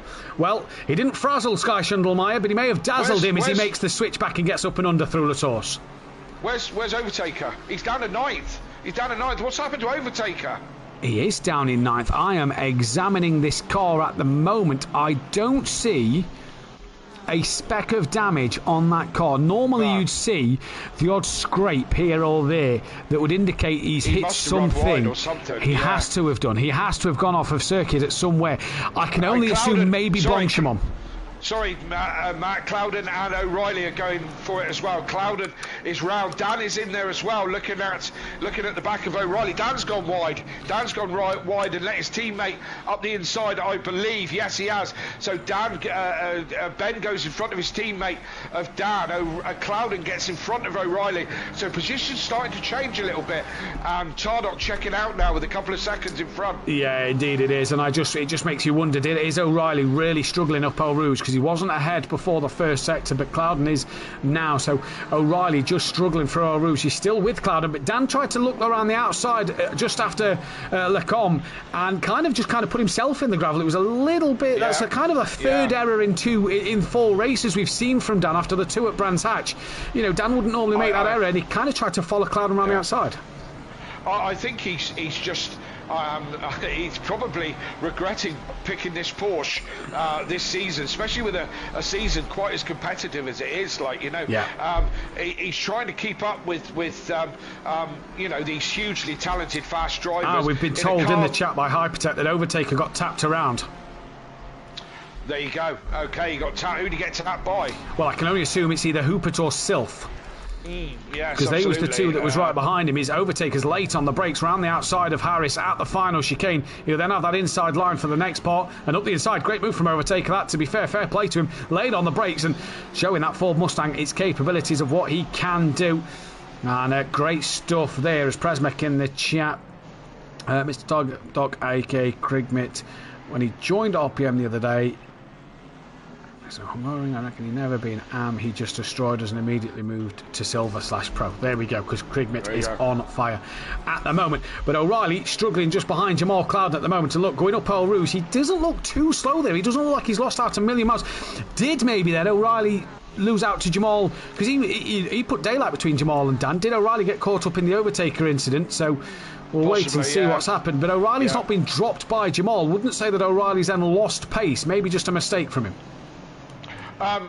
Could be. Well, guess we'll never know for a minute. But these guys still really close. I mean, Clouden's got in front, but he hasn't checked out from O'Reilly. But the 3 Fords in front are starting now to pull away from the rest of the pack. Yellow flag. That is 47. That is Fraser O'Brien, who's round at the moment. He's got back going now. Maybe just a little mistake from him. As I said, these Fords starting to stretch their legs now as Clouden again probably looking in his mirrors a bit more than going forward, because O'Reilly's still very close with him. Yeah, and it just shows how good this Honda is in the middle sector, or how good O'Reilly is over Clouden in this middle sector, because O'Reilly, this is where O'Reilly seemed really strong. Even when he was behind the Fords, this is where he seemed really strong in that Honda, wasn't it? It was all in sector 1, but again, we know that NSX it's like the Porsche, it's a little down on power, and that could be where it's losing all its pace. Yes, indeed. Is this Porsche going to come into its own at any track round this season? It's hard to say. It's just going to depend. I think it's just going to depend on the BOP, because the BOP kind of, we know now, we can look at the BOP and say, right, Ford Mustang gains 24 or 20, whatever it was, kilograms, little overpowered, or favours this circuit, should I say. I suppose you have to go. I suppose the BOP tells you all, doesn't it? The BOP file will tell you everything, and whatever car loses the most weight is probably not as favoured. The car that gains the most weight is probably as favoured. With the Porsche gaining 3 kilograms, it's kind of a neutral car around here compared to all the others. Absolutely, and we'll see. I mean, yeah, the bop's supposed to level things out, but I mean, it still looks like the Ford with an advantage. I mean, not just one driver, but Gary Leach in the pits. multiple drivers. Oh, O'Reilly, there we go, just showing you, he was on board Clouden, but you just see O'Reilly there as he comes up El Rouge, sideways over Radion. He's lost all pace and momentum down the straight. Ben Rook's going to look to the outside line, in towards Lecombe, and I think O'Reilly's braked earlier, and Ben Rook gets that move done. O'Reilly didn't want to fight that too hard, he knew he'd made the mistake, and now O'Reilly tucks back in behind. So Clouden now can breathe a bit of a sigh of relief and maybe hunt after them Fords a little bit, because he's now not got O'Reilly behind him.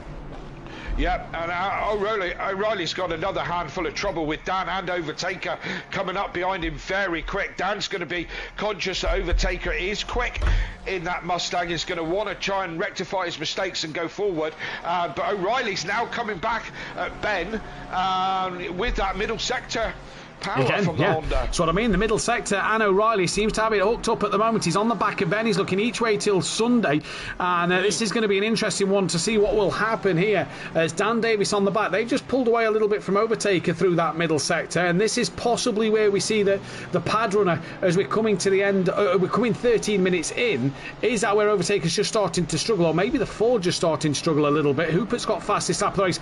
Now O'Reilly's lost out at the back end of the middle sector, and Dan's all over the rear of him. Absolutely, although Dan goes wide there, that is wide, you're right. That'll definitely, another car in there. Yeah, that'll definitely have pinged a track limit warning. Dan's now under pressure from that of Overtaker as they come towards Blanchimont. Dan, has he got a tap on that left rear of the car? It looks a little black. That'll be a track limit ping for Overtaker, and I tell you what, he has got to get... Oh, Dan's hit him! Dan's hit the back of Overtaker! And Overtaker's gone deep as well. That has got to be, I tell you what, the stewards are going to have to take a look at this. Overtaker has overtaken Dan off track and then has braked. I think he's braked at his normal point. I'm not going to say anything. I think he's braked at his normal point, and Dan being close to him is what has caught Dan out. That is naughty, though, from two relatively experienced drivers. Absolutely, and it's hard to know exactly sitting here in the comms box. This much we do know, that Overtaker was off track when he passed him. Did he cut then in front of Dan, and Dan have to take avoiding action, brake too late, or whatever, or unsight him? I tell you what, Dan has nearly absolutely sideswiped Mike Matthews here, who was all out of shape at the top of Radion.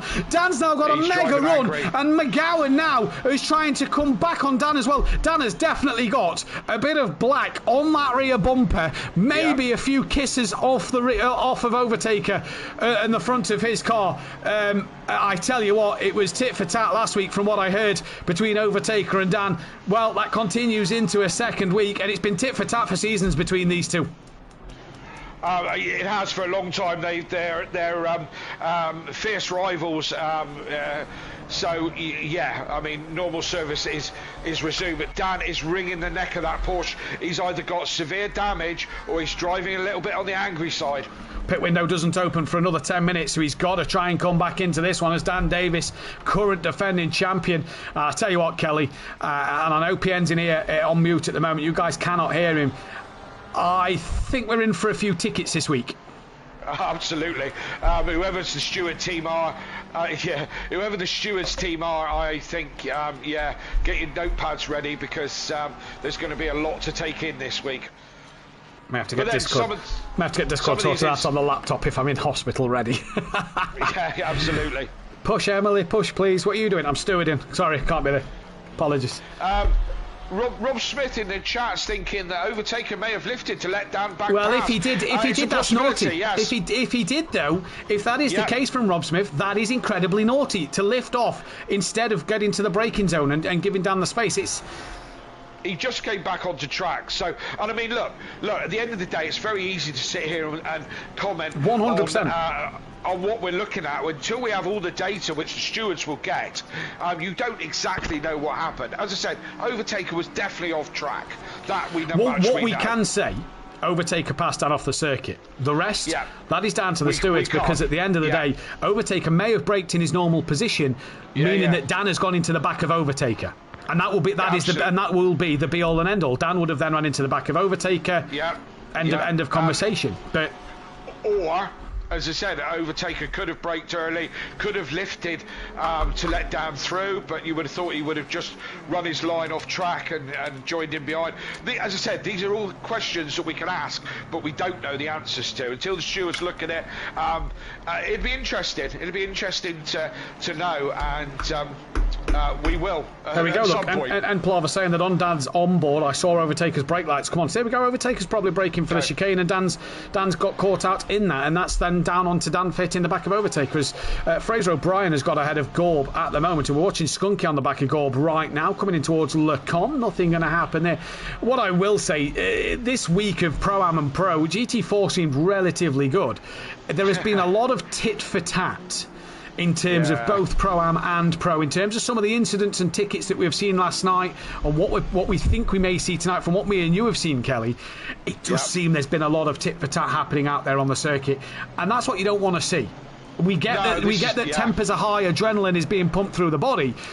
Yeah. Come on, though, guys. You know, you've still got a job to do. You've got to remember. Yeah, you've got to remember it's a game, and you know it's to keep your emotions in check. And I know, Christ knows that you and me, Matt, have ranted and raved so many times. Two of the most emotional guys went in the car, I think, are in this commentary box. Absolutely, yeah. Well, I think we've invented swear words on this game. Do you know what I mean? So, you and me are not free from emotion, but you have to try and keep your emotions in check. You're a better driver when you do. Yeah. You know. Completely agree. Here, then we're tit for tat just doesn't work. No, it doesn't work, you know, and like you say, this is a game, and people obviously want to take the championship very seriously and take their racing very seriously. Absolutely. As we're watching O'Reilly get close to Ben, and Overtaker getting close to O'Reilly, just dropping down the order. Dan getting close to his former teammate of Mike Matthews. Just looked a little squirrely getting the power down out of turn one. Patrick Liger on the back of Sky Schundelmeyer. I don't think Overtaker has it, Dan, so I'm going to retract that statement. All the Porsches with a light rear bumper have the same black mark. Right. So that is not obviously paint from Overtaker's car onto Dan's car. That is obviously just a Porsche thing. We got Chris R in the track. It's not a game, it's life. Chris, you need to get one of them. Chris, if you've heard if you've heard me and Kelly in a race and watched one of my Twitch broadcasts, you will understand how much it is life. Absolutely. The smallest of things cause the biggest of shouts from me and Kelly. Right? Absolutely. Car 26, Corb's just got himself a drive-through penalty. Never mind when we've been absolutely walloped. Don't get a start on that. Oh, right. What, a Cota? Cota, from your teammate, no doubt. I think we're about to see a retirement here. Gorb has got his drive-through and returned to the pit lane and has left the lobby. That is a retirement. And that goes with a penalty, does it not? That will be a qualifying ban going into next week. Okay, so there you go. And actually new to this year as well, -5 championship points. That good work he did in race 1, take 5 away. Yeah, all gone. Absolutely. Out in front, Hubert's really coming back at Tardok now. He's only within a couple of tenths of him now as they're at the back end of the circuit coming towards the bus stop. Overtaker's past O'Reilly, Kelly, just a note, sorry. Okay, yeah. So Overtaker going forward, he's got Ben Rook, he's the next one in front of him. I was going to ask Plava if he's on Daniel's onboard, Daniel's Twitch or whatever it is. Was there a lot of swearing coming from Daniel? What was his mood like? I can only assume Dan is a bit of a calmer version of you, but still uses the same expletives. So I can assume there was one or two. Well, exactly. Yeah, exactly. It's good parenting, make sure they know all the best expletives. Oh, is that how it is? Let me note that one down. Chris here, I'll have to listen to a 14-year-old all week about how bad his car is. Then he does well race day. Can we wish Ben a happy 15th birthday for Sunday? Oh, there we go, Ben. Happy 15th birthday for Sunday. Well, there we go, Chris. Ben and my newborn could be sharing the same day for their birthday. But Ben, happy birthday for Sunday. Yeah. My good friend. On his 50th race appearance tonight as well, he's up in P5. What a solid result. And he's gaining on Clouden. I was just about to say, close the gap. Clouden hasn't got the pace of the Ford Mustangs. Let's go out front, though. Hoopert and Sill at Tordok. Side by side, your prediction versus my prediction at the moment. And Overtaker's been the chat's prediction at the moment by some margin. And Hoopert looking up the inside of Tordok. Silk watching on in the background. And I tell you what, MSA Racing, brilliant to see them once again. Tapped! Touched. Hooper's been spun around by Tordock, and is this going to allow Sylph through? No, it does not. Sylph doesn't get through. Here comes Clouden as Hooper is now recovering. Clouden then goes and darts to the inside line, manages to get through. So Clouden now moves up into P3, but now he's got Hooper closer than what Ben is to him. So this could now spell dramas for Clouden because he was being caught by Ben. He's now got the Mustang that has split the gap, and Ben was only half a second behind Clouden. Absolutely, that changed the face of things, and I'm obviously of the opinion that they're all friends because although Hubert is not MSA Racing, he's running the same livery. So I'm taking it they're all friends. There's going to be some spanking in the MSA office at the end of this race. I feel if they've got team management, someone could be in trouble. It has come around quick, Chris. Plover saying there wasn't shouting, there was more disappointing. What are you doing? As here comes Hooper then on the back of Jamal Clouden coming through Blanchimont. Clouden currently ahead of Hooper as they come down towards the bus stop chicane. Hooper pulls to the outside line. We've seen Overtaker go around the outside at this chicane. Hooper's going to try and do the same thing. They go side by side. Clouden's got to leave the room because Hooper is far enough alongside. Doesn't get a great run, does Hooper? Clouden gets a really good run out the chicane, and Clouden going to stay up the inside line. In fact, he's fully ahead of Hooper now coming in towards the source. 4 lap 10. Hooper's going to try the outside line once again. Maybe think of the up and under, but can't get it done. And I don't think Hooper has got the minerals to go side by side with Jamal Le Pole Rouge, because you have got to be one brave boy to do that. Yeah, Clouden is a tough racer. I know it from my own personal experience more than once in GT4. He is a tough racer. But I thought O'Reilly's gone! O'Reilly's gone in the background. We're not going to flick to him. I saw the call go round, and Clouden and Ben Rook both under pressure from a Ford Mustang. Here comes Hoopert up the inside of that of Jamal Clouden. Late on the brakes, gets it stopped, moved on. Ben, though, hangs on in there. Hoopert makes a mistake through the second part of the source and manages to keep the move done. Overtaker now gets past Ben Rook.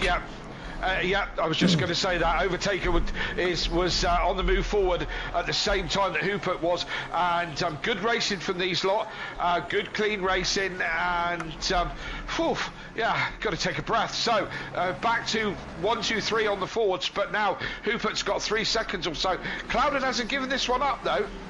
He hasn't given this one up. I wouldn't expect him to. No, I wouldn't expect him to either. It was one greasy backwards, one greasy forward in that one at the time through the com. There was a lot of greasing going on here at SimPlay Motorsport. But Jamal Clouden now dropping down to 4th. Overtaker moving up into P6. Great as he. The question now is if Jamal doesn't have the pace of Hooper, will Overtaker get onto the back of Jamal? And will he take Ben Rook with him? I think Ben had a wiggle up El Rouge, and that's what allowed Overtaker to get such a good run up through El Rouge. We are going to drop back down to Ian McGowan, though, because Kieran O'Reilly's just on the back of Mike. McGowan's really close to him. Schundelmeyer's got ahead of Patrick Lydia now. I've just seen Tracy's comment of Let's Go Sky, so he's moved up the order. It's hard to keep an eye on all the action. What's happening down here? Here is San, and that is Skunky on the back of San at the moment. Gary Leach is also pitted and is on the same lap as Richard Beasley. They are both a lap down at the moment, so I'm not sure what happened to Gary there. Yeah, absolutely. Gary not featuring much in this one. I'm sure we'll see some brilliance from him. Pit window's open, so we've got the round of pit stops.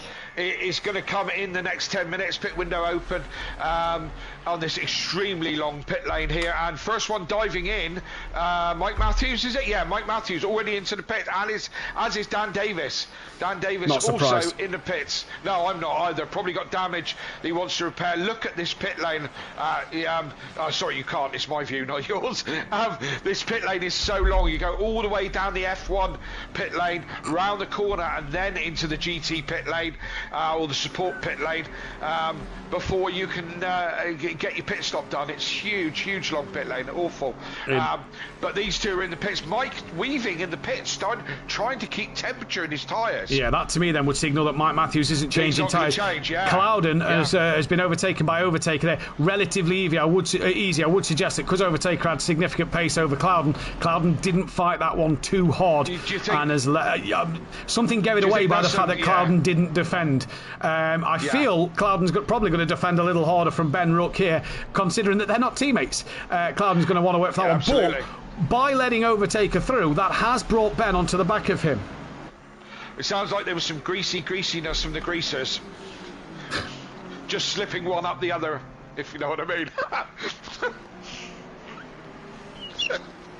Oh, well, where are the pits? Who's in the pits? Dan's still Everybody's still in the pit lane. I don't know who's got there or not. Right, Jamal's got to follow Overtaker now. I think this has to be the strategy from the Greasy Bandits racing team. Jamal has to follow Overtaker because Jamal's pace, compared to them Fords, hasn't looked great. Overtaker now moving back into the top 4. It's going to be an interesting one to see, but yeah, let's keep our eyes on what will happen. And Ben Rook is P6 at the moment. Michael Harris P7. All within a second of each other. Dan is away from his pit box. He's the first man out of the pit, so he's jumped Mike Matthews. Matt Wright also away, as is Patrick Ledger there then. Richard Beasley in after being a lap down. He did. Oh, was Dan in before Mike, so Dan had got past Mike on track. Yeah.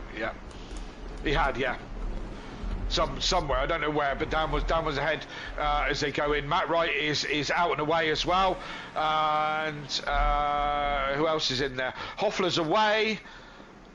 Skunky's away. In the pits. Skunky, Gary's done his pit stop already. Darren Yo's still there. O'Brien's still there. Beasley's still there. Ben Rook has come into the pit lane, so let's see. Ben Rook's dived into the pit lane, as has Sky. The rest of them have continued on by the looks of it. Certainly the Fords have. Clouden, Harris, O'Reilly, McGowan still out on track, opting to go. I mean, they've got plenty of time. Got 7 minutes yet, so plenty of time. Molly is into the pit lane. So Dan's coming through Pouon at the moment. He was a bit behind Ben. Ben's still stationary in his pit box. In fact, I don't even think Ben's got to his pit box yet. No, I can see the dot still moving. So he's not actually got to his pit box yet. Darren Yo has just done his stop. Dan is now coming through the middle sector. We're just going to keep our eyes on Dan to see where he will be in reflection to Ben. Undercut is strong around Sport. We've seen that in races yesterday and today and on Tuesday night, that the undercut is the stronger tactic to be on.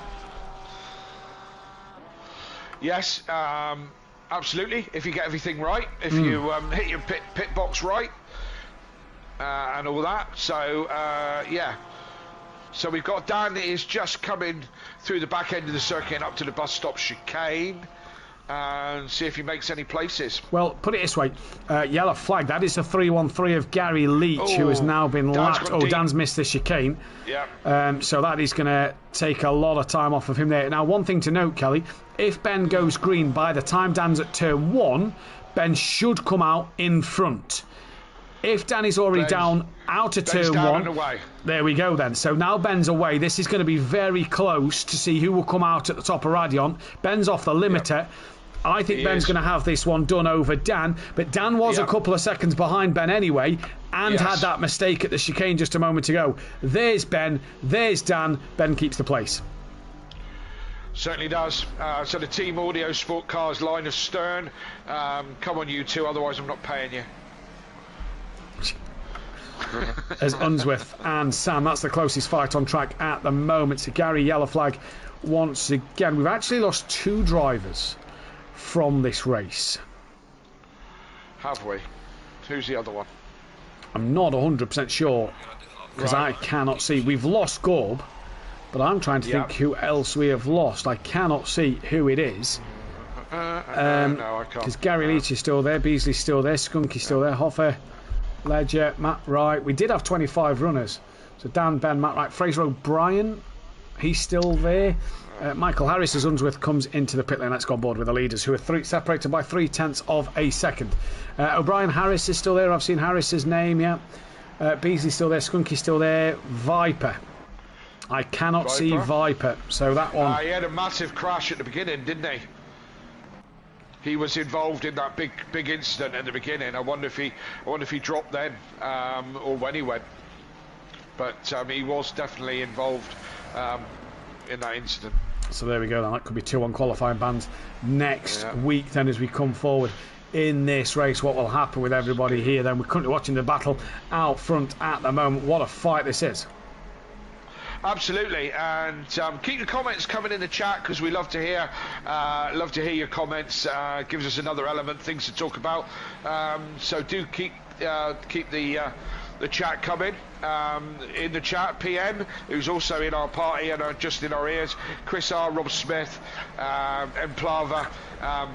Yeah, keep the comments coming. We love it. Yeah, we do indeed. Then, as we come through Sky Schundelmeyer, let's go and watch him for a moment, because he's been fighting with Patrick Ledger for a lot of this race. He's back behind Patrick at the moment, and is currently on the back of him so far. So he's trying to make his way through. Michael Harris has done in the pits. He's gone green. So we're just going to wait to see where he will come out. Indeed, I'm still watching at the front, and Stealth is still just half a second off the back of Tardock, and Stealth dives into the pits. He takes his pit stop. Tardock continues on. Yeah, undercut being strong, that could help Sylph in this race to maybe get ahead of his teammate, as Sky Schundelmeyer gets a heck of a run here on Patrick Ledger. Pulls to the outside line. Porsche versus Lamborghini. Down the Kemmel straight we come once again. And Sky Schundelmeyer, easy as you like, he's done it halfway down the straight. He moves up another place. Yeah, we've got Ben Rook. He's now all over the back of Harris, with Daniel just behind him. So Harris has jumped these two. Yeah, looks like he has in the pits, but they are in close company to him. So the undercut has worked for Harris, but both the Audio Sport cars very, very close. Harris weaving across the track. It looks like tyre temperature, not like defending. Makes me wonder, Kelly, those who's possibly still warming their tyres on their outlap, have they actually changed tyres? Changed tyres, because obviously in GT3 they'll come straight out a fresh tyre blanket and onto the car. If you haven't, you've had to drive all the way through that long pit lane, which will cost you 57 seconds, plus then sat there waiting for at least 25. Yeah, absolutely. Your tyres are bound to go cold. So these guys who are flicking around the track, trying to rewarm their tyres. Ben looked a little bit squirrely there as he took an awful lot of curb. Still chasing Harris down. Dan Davis right in company with these two as well as they head towards the bus stop chicane once again. And who's going to be coming out of the pits at this time? McGowan in there, Clouden overtaker. I don't think they're going to bother any of these guys. As Ben has a look in the bus stop chicane, not close enough to put a move on Harris. Is he going to have a go into turn one? Wow, Clouden's away first. Clouden's away before Sylph and overtaker. Sylph is now away. I think Sylph has taken tyres. Might well have done. Clouden went before Sylph. Let's take a look. Did Clouden come out ahead of Sylph? No, he did not. Further down the pit lane, Overtaker come out ahead of Clouden still. But I think that Sylph has maybe taken tyres. He seems a bit closer to them two than what they was before. There's Clouden. There you see Harris, Dan and Ben all come up over Radion. And they're not going to be on the back of Clouden. But my God, they're going to have some straight line speed. Here comes Ben to the outside. Harris has forced him to go the longer way around at the Lecombe chicane. Ben and Harris side by side, squeezing each other through the Lecombe chicane. Dan's gone deep, so Dan's made his own error. I tell you what, I've not seen this many errors from the... nearly clatters the back of Ben rejoining. Yes, indeed. Now Ben's giving him the position. Yeah, I don't know what that's all about, but I'm... Harris got away with that one, I think. To be fair, he was touch and go all over the track. Didn't give Ben an awful lot of space to play with. I think it was, as I said, borderline, heavy defended. But certainly didn't give a lot of space. But the two Audio Sport cars miss out a little bit. But Harris is now caught onto the back of Clouden. So we've seen Clouden let Overtaker go. We've now seen Ben let Dan go. And the Ben one I find even more flabbergasting, because Ben was ahead of Dan, attacking Clouden. Dan had made his own mistake, rejoined and nearly clattered the back of Ben, and then Ben just lets him go. So unsure there. I thought Ben was free to attack Clouden, to be fair. But I tell you who is attacking Clouden? Michael Harris in the JPS-looking BMW. Gorgeous livery on that BMW. I must admit, the black and gold. Yeah. And I'm not a black... Yeah. I don't like black and white as colours on cars. I find it boring. But it goes so nice with the gold. I disagree on both levels, because black is beautiful. Although it takes an awful lot of cleaning, and white is beautiful. Oh, Jamal's gone deep. Sorry, Kelly. Jamal went a little deep at the first part of the chicane. That's going to allow Harris to have had a great run through there. And you can just see he's got a little bit closer to the back of Jamal Clouden. And now for Jamal, he's coming down towards turn one. And Harris got to play patiently. Yeah, I wondered if Harris was going to try and cut down the inside, but he wasn't. Didn't have the raw speed to do that. But he's right on his tail as they go down towards El Rouge, and the Audio Sport cars are gaining a little bit. Just to finish my point, white cars, you can see the lines of the vehicle, the design lines. So that's why I like white cars. Yeah, my liveries are always white based. So because most of my cars are white. But there you go. Anyway. Black's beautiful as well, and that BMW is particularly sweet. Yeah, I will have to agree on the BMW as he follows Clouden through, not really managing to gain a lot in the slipstream up over El Rouge. So I wonder if Harris had to lift a little bit more, being so, because he was right up the rear wing of Jamal Clouden coming up El Rouge. Clouden a little deeper than what he'd probably like to be. That's had to probably slow him down and come back in at the hairpin then. Through No Name they both go. This is a heck of a fight. And you see, I'm now baffled as Benny's still on the back of Dan. I don't know why they've changed position there. I don't know. Maybe it's something random like Ben missed a gear or something. Possibly. I don't know. Was startled a little bit by Dan coming back on. It could have been something like that. And they've decided just to go forward as they are for now. I mean, at the moment, they're just taking team points. Neither one is bothering the front of the championship. We'll see what happens, how it progresses. But incidentally, it's the top four are all back to being forwards again, all separated by a second or more. But the top four are back to being a different order, but the same four forwards that started the race. Indeed they are, and just watching Michael Harris, he really gained on Clouden through that middle sector and just put a couple of wheels on the grass and it lost him a bit of momentum, whereas Clouden just a little neater through that middle sector, was able to just gap Harris a little bit, but Harris really putting some pressure on Jamal here, and Harris, who's had a great pit stop, he's moved further forward, he's just putting that pressure on him, and it's going to be out. Jamal seems to have had a lot, he seems to be up in fifth, not really gone forward any, but always seems to have a car on his rear. Do you know what I mean? Like O'Reilly had a mistake, Clouden got past him. Overtaker got spun around, Clouden got past him. Yeah. It's like Clouden is wringing the neck of that just to hold it where it is. Yeah. But not overdriving the car, like you get the best out of the car, you know, doing a bit of an Alonso and punching a bit above his weight, and hence he's always got someone kind of pressuring him from behind. He is obviously the best of the rest at the moment, and we haven't got an awful lot of McLarens in Pro, have we? In fact, he's the only one. I think there's a couple of others. I think there is a couple of others. We've lost another drive. That's 3 retirements we now are on. Another one gone. Yeah, so as I say, we haven't got a lot of McLarens, and I mean, I drive the McLaren, and I've driven it since the start of ACC, since I've started on ACC, and haven't changed it. It's a nice, stable car for me, and I can't be bothered to learn anything else. But I know Clouden particularly likes the car and the brand, yeah, he's doing it for the McLaren boys, but he might be, as I said, punching above his weight tonight. He might be. We'll have to wait and see. We are down with Kieran O'Reilly, who's gaining on the back of Matt Wright. And Patrick Ledger, 6/10 off the back of Schundelmeyer. He's not gave this one up at all as Patrick in terms of that fight with Schundelmeyer. Like I say, the front four, all Ford Mustangs. 7/10 separating Jamal Clouden and Michael Harris at the minute. 9/10 down to Ben. And then a bit further down, we'll stay with Jamal for a moment. Molly has retired from the race. He has sent me a message, so that will be sorted afterwards. But yeah, 3 drivers down already in this race.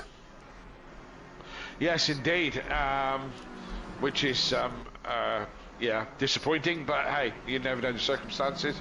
I'm sure we'll find out. So, still probably Clouden seems to have got away from Harris just a little bit. Seems to have gapped him. The Team Audio Sport cars again have a similar sort of gap behind, and we haven't got too many fights on track at the moment. Kieran O'Reilly close to the back of Wright as they come up into bus stop chicane. Kieran O'Reilly gone backwards in this race. Probably the spin he had at the top of Eau Rouge is what's kind of spoiled things for him. But he's on the back of Matt Wright at the moment, and going to have a look down the inside into turn 1, or should I say the last turn, whichever one it is. Turn 1, I think it's classed as. I think it's a turn 1.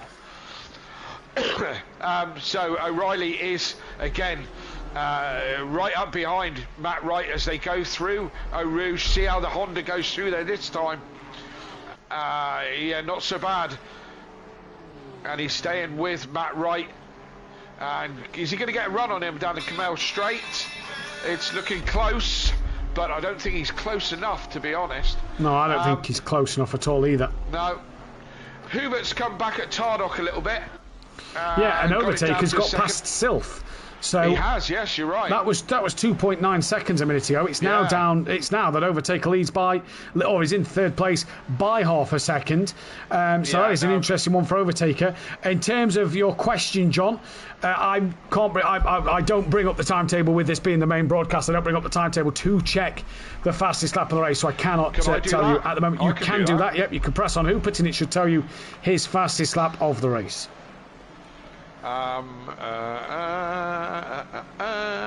His fastest lap of the race is a 2:16.8. 2:16.8 is his quickest. That for me is John is in the chat with Jamal and Overtaker. He'll be relaying the message to Overtaker, I assume, because I don't think Jamal's got that pace. And he'll be telling, oh, Harris has got past Jamal. So one greasy forward, one greasy backwards. Lots of greasing going on. Lots of greasing. Matt Wright's got O'Reilly all over the back of him. I think that'll be a message for Overtaker that this is the fastest lap. Can you do it? I beg that if... Oh, I say I beg. I beg the question, Kelly. If Overtaker's changed his tyres, it's doable. If he hasn't, I don't think he's going to.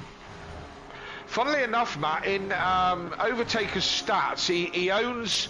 a purple in the first sector, and he owns purple in the last sector, but on very different laps, lap 9 and lap 17. He's definitely pushing, and his quickest is in the 17s. He hasn't put a lap in the 16s in this race. His best lap was his last lap on a 2:17.9, so you've got a little way to go for the fastest lap.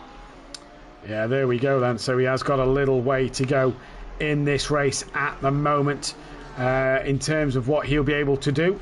So let's see what he can do going forward. But Overtaker currently now on to P3. We've got O'Reilly and Schundelmeyer's coming with O'Reilly and Matt Wright. Race 1 winner, let's not forget. And Jamal Cloud now 4 tenths off the back of Michael Harris. But while these two are squabbling, I tell you what, Kelly, Dan and Ben haven't really reeled these two in while they've been having a battle. No, I think they've. I think they're at the peak of their performance, to be honest with you, Matt. Just incidentally, in the last one on these timetables, Tardock has just done a 16.9, so he's currently in the 16s. There we go then. Track limits. Nobody's had a drive-through yet. Remember, Dan got one in that first 20-minute race, so nobody's yet got one. No, we haven't, and yeah, these guys obviously learning from race 1. You know, there's a lot of track limit opportunities around this track, and yeah, and I think all these guys know where the limit is, and they're close to it, but no drive-throughs, as you say. 15 minutes to go. Yeah, no drive-throughs, as we say. This is going to be an interesting one. Drive-through penalty. As we say. Drive-through penalty, Patrick Ledger. Patrick Ledger, drive-through penalty. So just as we say that about a drive-through, Patrick Ledger gets one. Commentator's curse is real. It is a real thing, and it's real life. Believe me. Well, there we go. That's put to bed, that one then. Yeah, absolutely. And forward we shall go once more. But we're still watching this Cloud and Harris fight at the moment. Down 1.8 behind. Hasn't really got anything over these two at the moment up front. Yeah, I'm watching Hubert and Tardock. And Hubert, again, really close. Half a second within Tardock. And Overtaker 4 seconds back. I don't think Overtaker went forward. I think Stilth went backwards is what, you know, I don't think he rocked up and just overtook Stilth. I think Stilth was made some sort of mistake. But oh, Kelly, gonna have to cut you off. O'Reilly and Matt Wright side by side towards Eau Rouge we go. Who's going to give up? O'Reilly yields and lets Matt Wright hang on to that place. Oh, spinner at the top. Oh, that's McGowan. He's well off. So that's thankfully we can see that there as O'Reilly now gets to run up and over the hill. And here comes the Honda. But that Nissan's just going to start pulling in a straight, I reckon. I tell you what, the mighty little NSX as Schundelmeyer fancies 3 wide here. Wow, that could have been a Ricardo Zonta moment. Yeah, absolutely, yeah. It could have been a Hakkinen, Schumacher and Zonda moment right there because Sky is right in on this one as well. He's had a solid night, to be fair, as Schundelmeyer. Yeah, absolutely, he has. Yeah. So these three going at it, hammer and tong, which is great racing to see. The top two, though, still only separated by 0.3 of a second. Hubert is absolutely all over the back of Tardok, all over him like a cheap suit as they come down the hill once again. And still 13 minutes to go. These two lapping extremely quickly as well. Pulling away from Overtaker, I believe. You know what? I've praised Schundelmeyer. I'm just going to put the driver of the day poll out. I'm going to put driver of the day on there with Schundelmeyer listed because I think he's had a solid day. Also with Hupert, who's going to look to be on for a double podium. Matt Wright for his first ever win. Jamal Clouden, I think, has had a bit of a solid night. Podium and currently at a 6th place as well at the moment. So let's see what will happen there. But so far, so good. Overtaker 4.8 behind these two in the lead. There he is in the background with Self. I don't think them two's quite got this pace. And also, Dan was 1.8 behind Jamal. He's now 2.4. I think Dan's settling for 7th. I think the Audio Sport boys are doing what they can do. I think they're maxed out where they are. And it's you know, not enough to go forward. What a three-way fight down the pack then here for Matt Wright, Kieran O'Reilly and that of Sky Schundelmeyer, who hasn't had, you know, top 10 finishes and great results, but I think for that portion and what Sky's got out of it, I think is a solid night for him. Absolutely, yeah, absolutely.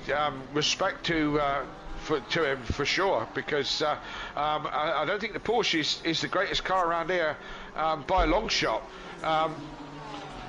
And he's definitely there and thereabouts, isn't he? He is indeed, as they come up Eau Rouge once again. The three of them, not as close as last lap. So we will go back to that front battle. Fraser O'Brien's back in the pits. Hupert very close now to the back. Jamal's lost that second to Michael Harris. That's gone over to 1.2. So he's lost that time to Harris there then. So Harris getting in front at the moment so far, but it's Torlock from Hupert with Overtaker, Sylph, Harris, Clouden, Dan, Ben Ruck, Mike Matthews, Matt Wright, your top 10. Yes, indeed. Just to answer Implava's question, Rob Smith, quite right, it's 25 seconds without tyres and 30 seconds with for the pit stops, isn't it? It's a minimum 25-second pit stop. You have to put in fuel. At least 1 litre, and it's an extra 5 seconds if you want to change your tyres. But 5 seconds is a long time in the world of racing. So depends what you like on your tyres, I suppose. Exactly, depends what you like on your tyres. We've seen Hupert still get a bit closer to Tardok at the moment. Clouden's lost a couple more tenths. Who is? These two. Yeah, massively. Yeah, they are. Overtaker's not got what these two have up front. Clouden's lost another 2 taps. Torlock a little deep at the final chicane. Fraser O'Brien still in the pit lane at the moment. And Torlock still pretty close. Let's just drop back down to Matt Wright. He's got O'Reilly and Schundelmeyer still with him. And this trio really having a great fight. Nissan, Honda, Porsche. 3 different cars, 3 different drivers. What a championship this is. Go back to the front, Matt. Go back to the front. Hupert, I don't know, not quite so much. He's having a run on Tardok down the hill. Tried to cut back on the first corner and is now, as they go down through Eau Rouge and up over the hill, it's Hupert is really, really close to Tardok this time. Got to run in that slipstream. Here comes Hupert. Tardok's already defended that inside line, and he's now going to hold the inside all over the marbles. He's able to come back across, and he does now. Oh, jinx from Hupert there. Yeah, absolutely. Some aggressive changes of direction. Nothing wrong that I can see, just hard racing. Yeah, I completely agree with that. Overtaker still 5.4 behind, so all these two are racing aggressively. Overtaker's not being able to catch at the moment. Yellow flag on the track. That is Gary Leach who's getting going now. I can see down by the bus stop chicane. Night to forget for Gary Leach in this one. But so far so good. If you are the Ford, if you're a Ford fan, you'll be happy with this. Absolutely, what's not to be happy with? You know, yeah, they're hard racing, and again, looking at the timetables, they're oh no, I can't now. For some reason, I've broken it. Something's gone wrong. My controller's stopped moving again. I think I've pressed the dreaded drive button, so that's me stuck on whatever I'm watching, which happens to be the lead two. But they were still lapping in the 217s, Matt, which is fast pace for you know, for the last kind of the last session, last part of the race. No wonder they're still pulling away from Overtaker. Yeah, indeed. Patrick Liger on the sorry, he's got Darren Yeo gaining on the back of him. That's down for 18th and 19th race. Team SPR was runner-up in the constructors last season, not having a great showing of it so far at the start of this season. And Liger will try and pull away from Darren Yeo. Keep your eyes on that. Back to the front. Oh, for the front, yeah, back to the front. It's coming off this timetable. Hubert had a look up the inside into the chicane. They banged doors, but Tardok stayed in front, and Hooper just kind of just here kind of looks to the inside. He wasn't as close as he was last lap, not close enough to make a challenge down the hill, but will he make one across the along the Camel Straight as they go down through El Rouge again, up over the top of the hill? Will Hubert have a look at Tardok as they come down? They're close again. They are close again at the moment, and here they go, side by side, nearly down the Camel Straight at the moment as Hooper now late launch to the inside, not close enough, but he thought about it. Yeah. This is bringing Overtaker into play slowly here, Kelly. It was 4.6. It's just gone back up through sector one, but Overtaker took about 0.6 of a second out of these two's time in that final sector on the last lap, so he is coming here. Yes, indeed. Yeah, see, Tardok's last lap was a 2:18.9, a second and a half off his previous lap. So he is starting to defend and starting to look forward and not look backwards and not look forwards. So giving Overtaker an opportunity to come back at these two. There's only just under 7 minutes to go. So if Overtaker's going to make a challenge, he needs to get on with it. But to be fair, these two could crash into each other yet. They could indeed. What's happened to Mike Matthews? Is he under-fueled because he's in the pits? Oh, Mike, stacked it up Eau Rouge, gutted, had too much damage, 3 minutes 30 repair time. There we go. There we go. Tardok very, very loose through some of these corners, and giving more opportunities to Hubert to get close to him as they come down once again into the chicane. And this is where Hubert's had a few looks. And how to go? Is he going to have another try? They go round the corner, the fast left-hander before they get to the bus stop chicane. Hubert's not close enough this time. Tardok keeps it all neat and tidy, nice and Plato on the apexes, and. Look at the gap, Kelly. Look at the gaps there. Overtaker 3.7 in the middle sector. What's it going to be here? 3.5. So that's another 0.2. He's taken out at the final sector at the moment. Second, 1.2 on the whole lap. Yes, these two just taken back. These two are fighting hard here, and this is what's hurting these two over that fight at the minute. So don't count Overtaker out of a chance of a race win here. No, he could slip one up for the greasers and bring this back. So it's not over yet, Matt. Not over at all. Down the Camel Straight they go once again. Tardok covers that inside line. Hooper just not able to get close enough to him. They've got to surely realise, these two, that the gap is coming down to Overtaker. Hooper looks around the outside, and he's going to try and have that inside line. Has he got the job done? No, he hasn't. Tardok still holds on to that one. They again re-gap Overtaker a couple of tenths. That gap back up to nearly 4 seconds. And again, Tardok manages to just hang on to this, but these two are pushing it to the very, very end. They just rub doors coming through the hairpin corner, and Tardok manages to just hang on to it. Just indeed, as they go down into No Name, but Hubert hasn't given up on this. Tardot goes deep into No Name as they come down the hill into Puon, and Overtaker's still coming at them. He's got to be thinking that there's still an opportunity here in this race, because these two could well take each other out. It's hard racing, very close, but Hubert can't find a way through, and Tardot can't break away. Matt right now moving up to 9th with O'Reilly 10th, Schundelmeyer 11th, obviously with Mike Matthews in the pits. That Tobias Hoffer Bentley again 13th. It's looking solid, is that Bentley at the minute. It's not pulling up any trees, but looks really solid. Gap to Overtaker now through the second sector. Overtaker, look at that, 1.6 he's took out in the middle sector alone. Yes, indeed. While these two are scrapping, he's gaining. I do believe that Bentley could pull trees up if it tried. But Hubert again now looking as they come towards the fast left-hander and into the bus stop chicane once again. Hubert's looking one way, looks the other, looks round the outside. Is he going to try and go round the outside? Tardot goes deep, very deep.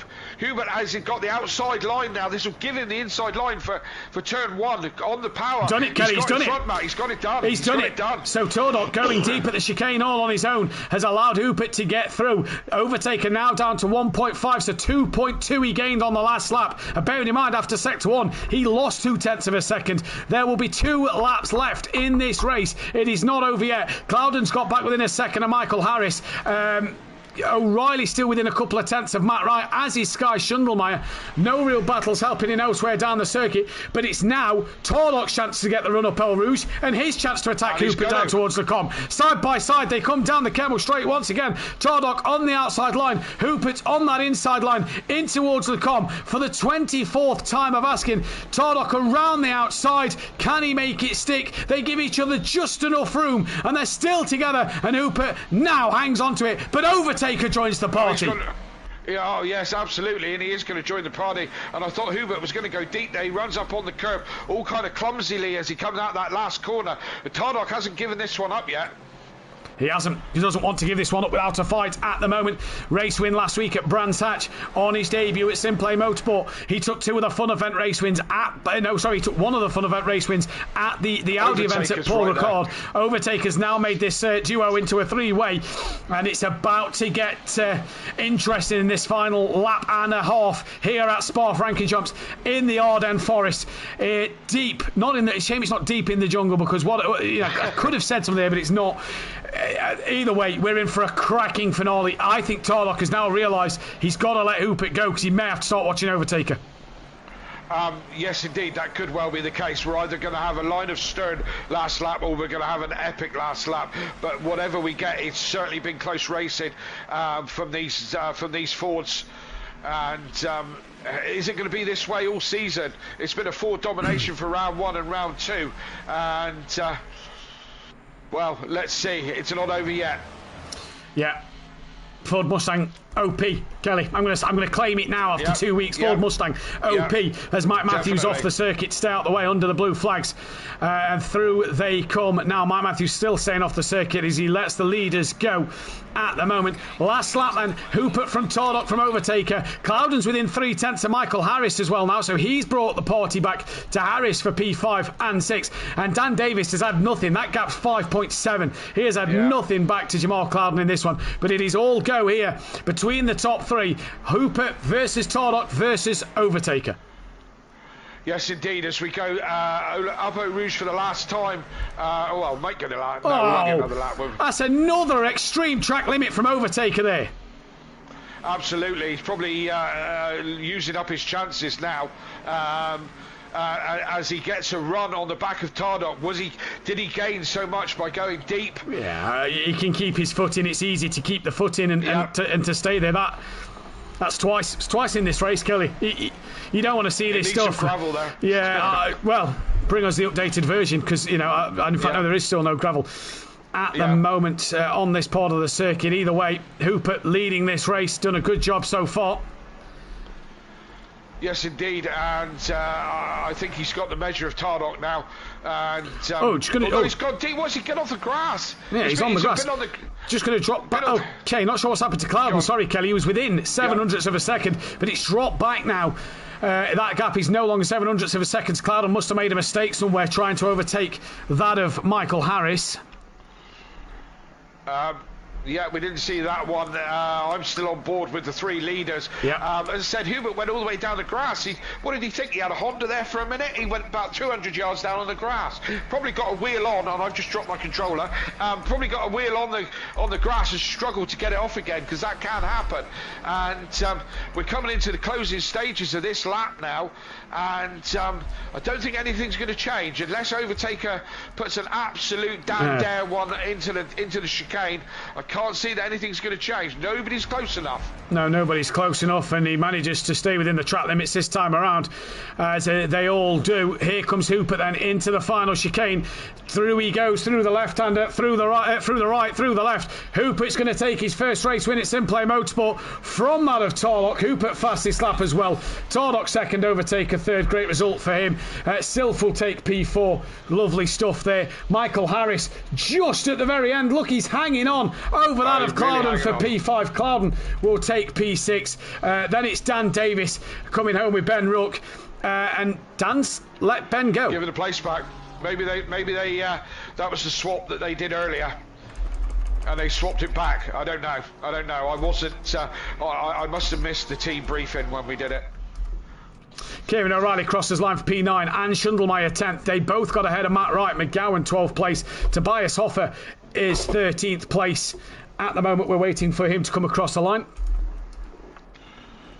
Yes, indeed. Skunky will be behind him some way back, and Skunky's car looks beat. Probably the most beaten Ferrari I've seen.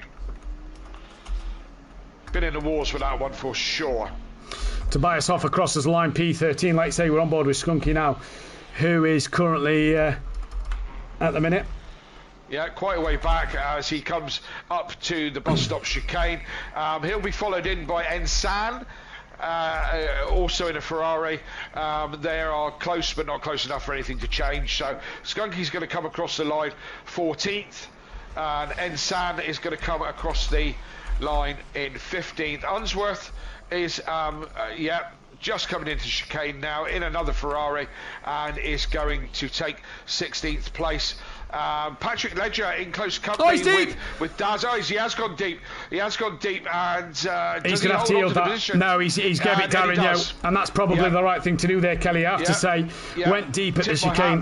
Yeah, that's probably the right thing to do. We just got Gary Leach to wait for as they come towards, as he comes towards the line as well. All in all, Kelly, really. Tip my hat to Patrick Ledger. Right thing to do. Daz goes into 17th and just picks up one before that. And as you say, we're just waiting for Gary Leach, who's got about 2.5 days worth of lapping to get back. Yeah, Gary Leach then crosses the line at the very end there and makes sure he finishes at the moment. Right, Kelly. I don't know if Dan has managed to sort out the Discord chat for you. So what we'll do is we'll stay in the PlayStation for now. We'll have to make sure that you can join Discord on the PlayStation, so we'll be able to join the Xbox players on the podium. So let's see who we can get in for a chat in this one. I reckon we're going to be a bit busy in the steward's room this week, I think. Oh, absolutely. There's plenty to sort out there. There's some naughty driving from a few people there, but also some great racing as well. Another fun-packed evening. It's been the first 2 rounds have been very exciting, very, very exciting. But I agree exactly with what you said. That Ford is OP. Yeah, comments made last week about last season about the Lexus being overpowered. I don't think so. Somehow. No, you've got to look at the top. You've got to look at not one car, but 4 cars in this race. The domination that they had last week as well. It is indeed. Let's see if anybody does join the commentary box then for a quick chat. Kelly, final thoughts from yourself today. Round up tonight and give us your drive of the day.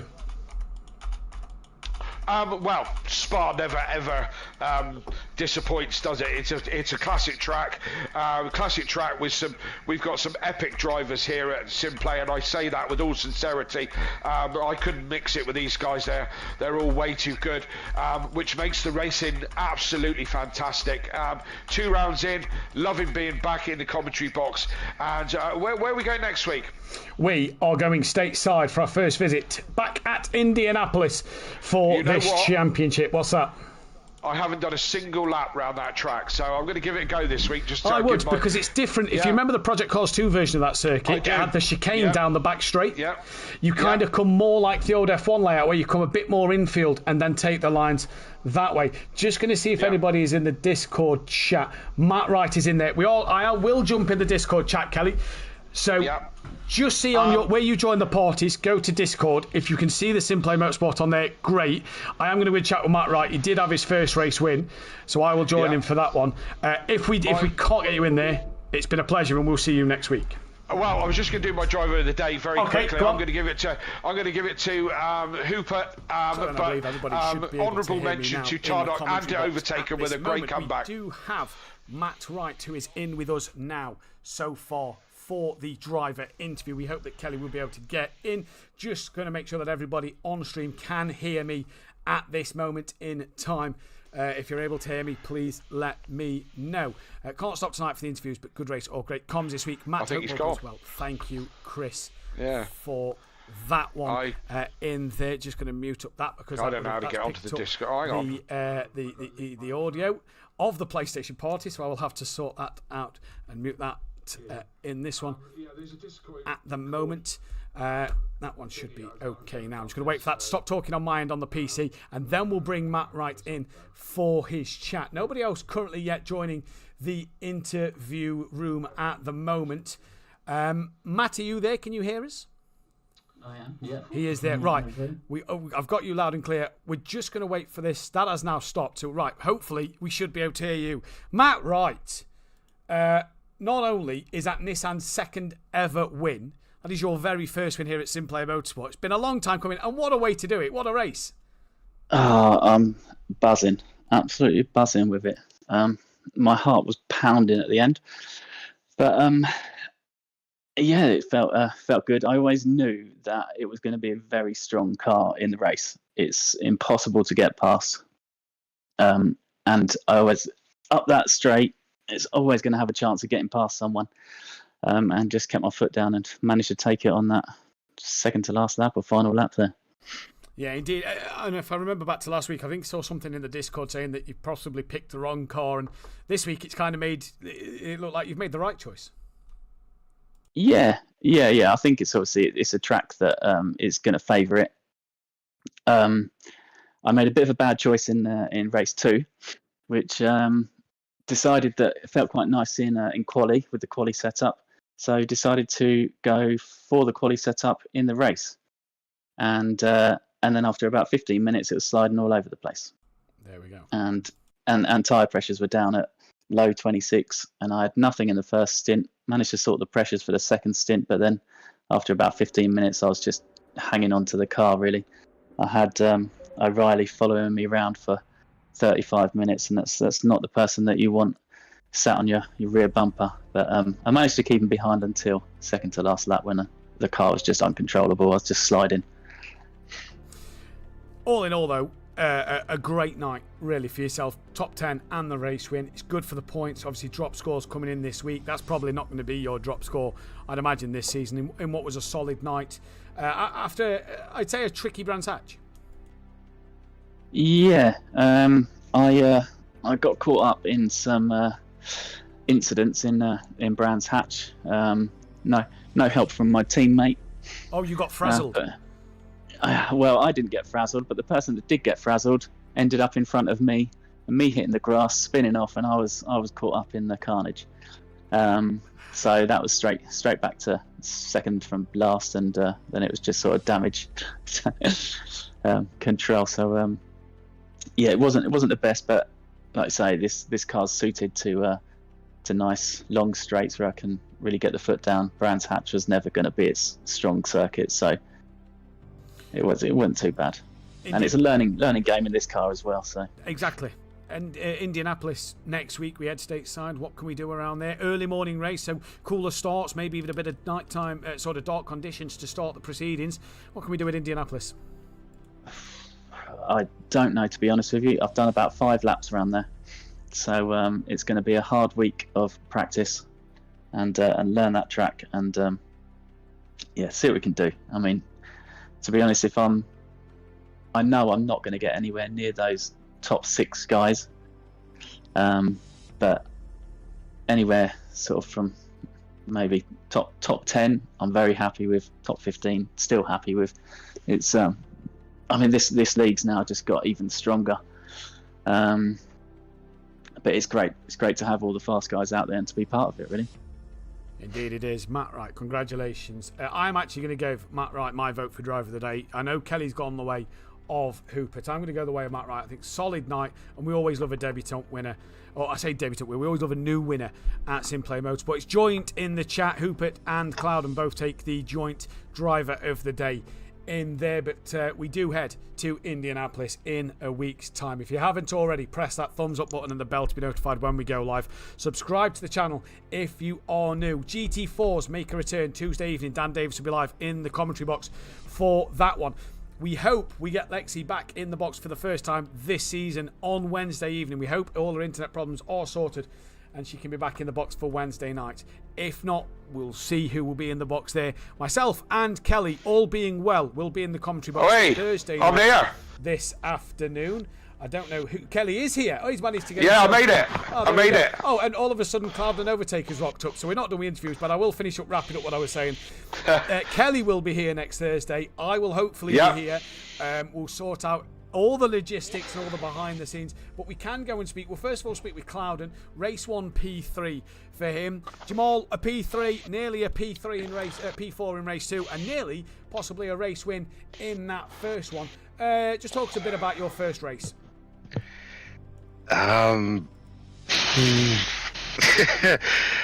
no words. I was quite surprised with the outcome, to be honest, considering how strong the grid is this season. I was struggling a little bit with my rear tyres. The rear end just wanted to step out on me, but overall it was a decent first race. I mean, that Nissan was just quick in a straight line. I couldn't really compete, but yeah, I'm happy overall. It was pretty strong in a straight line, but you did exactly what you needed to do, I think, in that race, to just sort of get the ball rolling, because last week wasn't the best week for yourself, was it? No, it wasn't. I just couldn't find a rhythm at Brands Hatch, plus then having 30 kilos added as well, it just didn't help the car, so I just had no pace last week. But again, Spa being suited to the McLaren, it helped me out quite a lot, so I'm actually quite happy this week. That probably answers the question that I had. I said that you were making a good job with the McLaren, and I wondered if you were, driving the wheels off that car and getting more out of it than the car had. But you feel that the car was suited to Spa instead. Yeah, definitely is suited to the track, especially with like the way how with the circuit is cambered.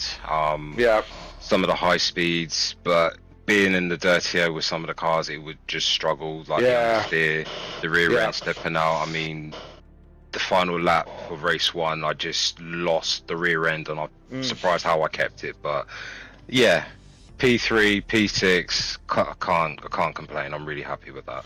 Kelly, strong result. You know, as we normally say, it's sweet and sticky in your box on a Thursday night. It's all of a sudden become greasy. Jamal, congratulations on the P3.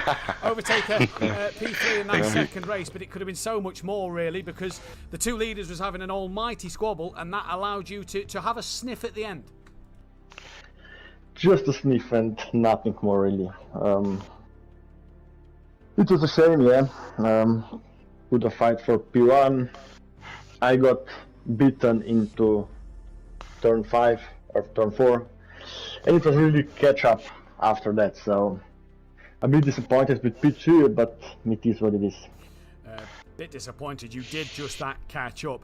At the moment, it's Ford domination, isn't it? It does really seem like it is the OP car at the moment.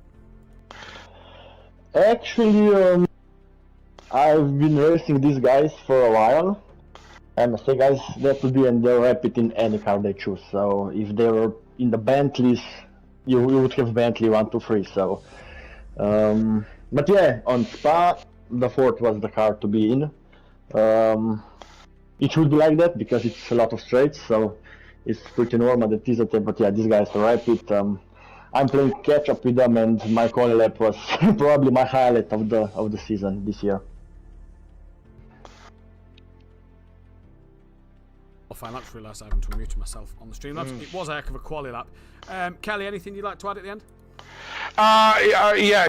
Just congratulations to Jan. It was quite a comeback there in that Mustang. What happened with you and Dan? Did you two touch just into the chicane? Yeah, it was wheel-to-wheel action. He kind of squeezed me on the outside, and I had to take the outside run with full of dust and rubber and everything. Yeah. So when I was returning, the car was a bit wobbly. Dan gave me a flash and forgot to brake. So right, he touched my rear end, gave me a little bit of damage. I think he lost even more. So it is what it is. But yeah, after the damage, my rears were not the best, and I couldn't really show my pace after that. Absolutely, but again, a great comeback. Yeah, it was a nice comeback. I did some pretty good overtakes. It's just shame I couldn't really fight for P1. Yeah, could have done with about 3 or 4 more laps to Well, I don't know, because these guys were fighting pretty hard, so I think when I saw me behind, if they had some sense in them, they would stop fighting. But yeah, I was hoping they had a touch or two and I could squeeze in for the win, but it didn't happen. No. I say good effort otherwise. Yeah, they're just too good, but yeah. Anyway, congratulations to Overtaker and to Jamal Clouden, 2 P3s, as well as to Tardok and Hoopert for the race win and the second place in race 2, and to Patrick Ledger, who was P2 in race 1. We head stateside next week for Indianapolis. Don't forget GT4's Tuesday night Pro-Ams back on Wednesday, and your pros back on Thursday evening. Well, first trip to America. We love an American race, and I tell you what, this one was my pick on the calendar for this season. Indianapolis, what a place to go. Very famous, the Brickyard for the Indy 500. It's going to be an exciting one, Kelly. Are you looking forward to it? Mate, the way this season is shaping up, if we race around a grass field, I'd be excited about it, because the competition is amazing. And yes, Indianapolis, I'm going to go and have a couple of laps around there to make myself familiar with this layout. I always had good luck around American tracks back in our project days. So yes, I'm looking forward to a great night's racing. Have time for then. Don't forget to hit that subscribe button if you are new. We are fast approaching 900 subscribers. Sorry, Matt. And once you're done here, pop over to Audio Sports YouTube channel and give me a subscribe. I could do with the numbers. I could really do with the numbers. I don't care if you watch anything. Just go over there and give me a little subscribe just to make me feel better about life. And while you are on our YouTube channel, go to our description and check out Design Manchester in the link below, as well as Audio Sport in the link below for all your product or fiberglass needs, whatever it may be. Descriptions are down there. We'll do the problem is the racing's been so entertaining, we've not been able to get a shout out to the sponsors. So no, we haven't. That's down to the drivers on the grid for keeping us on our toes at the moment. But stateside, what a place to be. Indianapolis next week. We'll see you all then. Goodbye.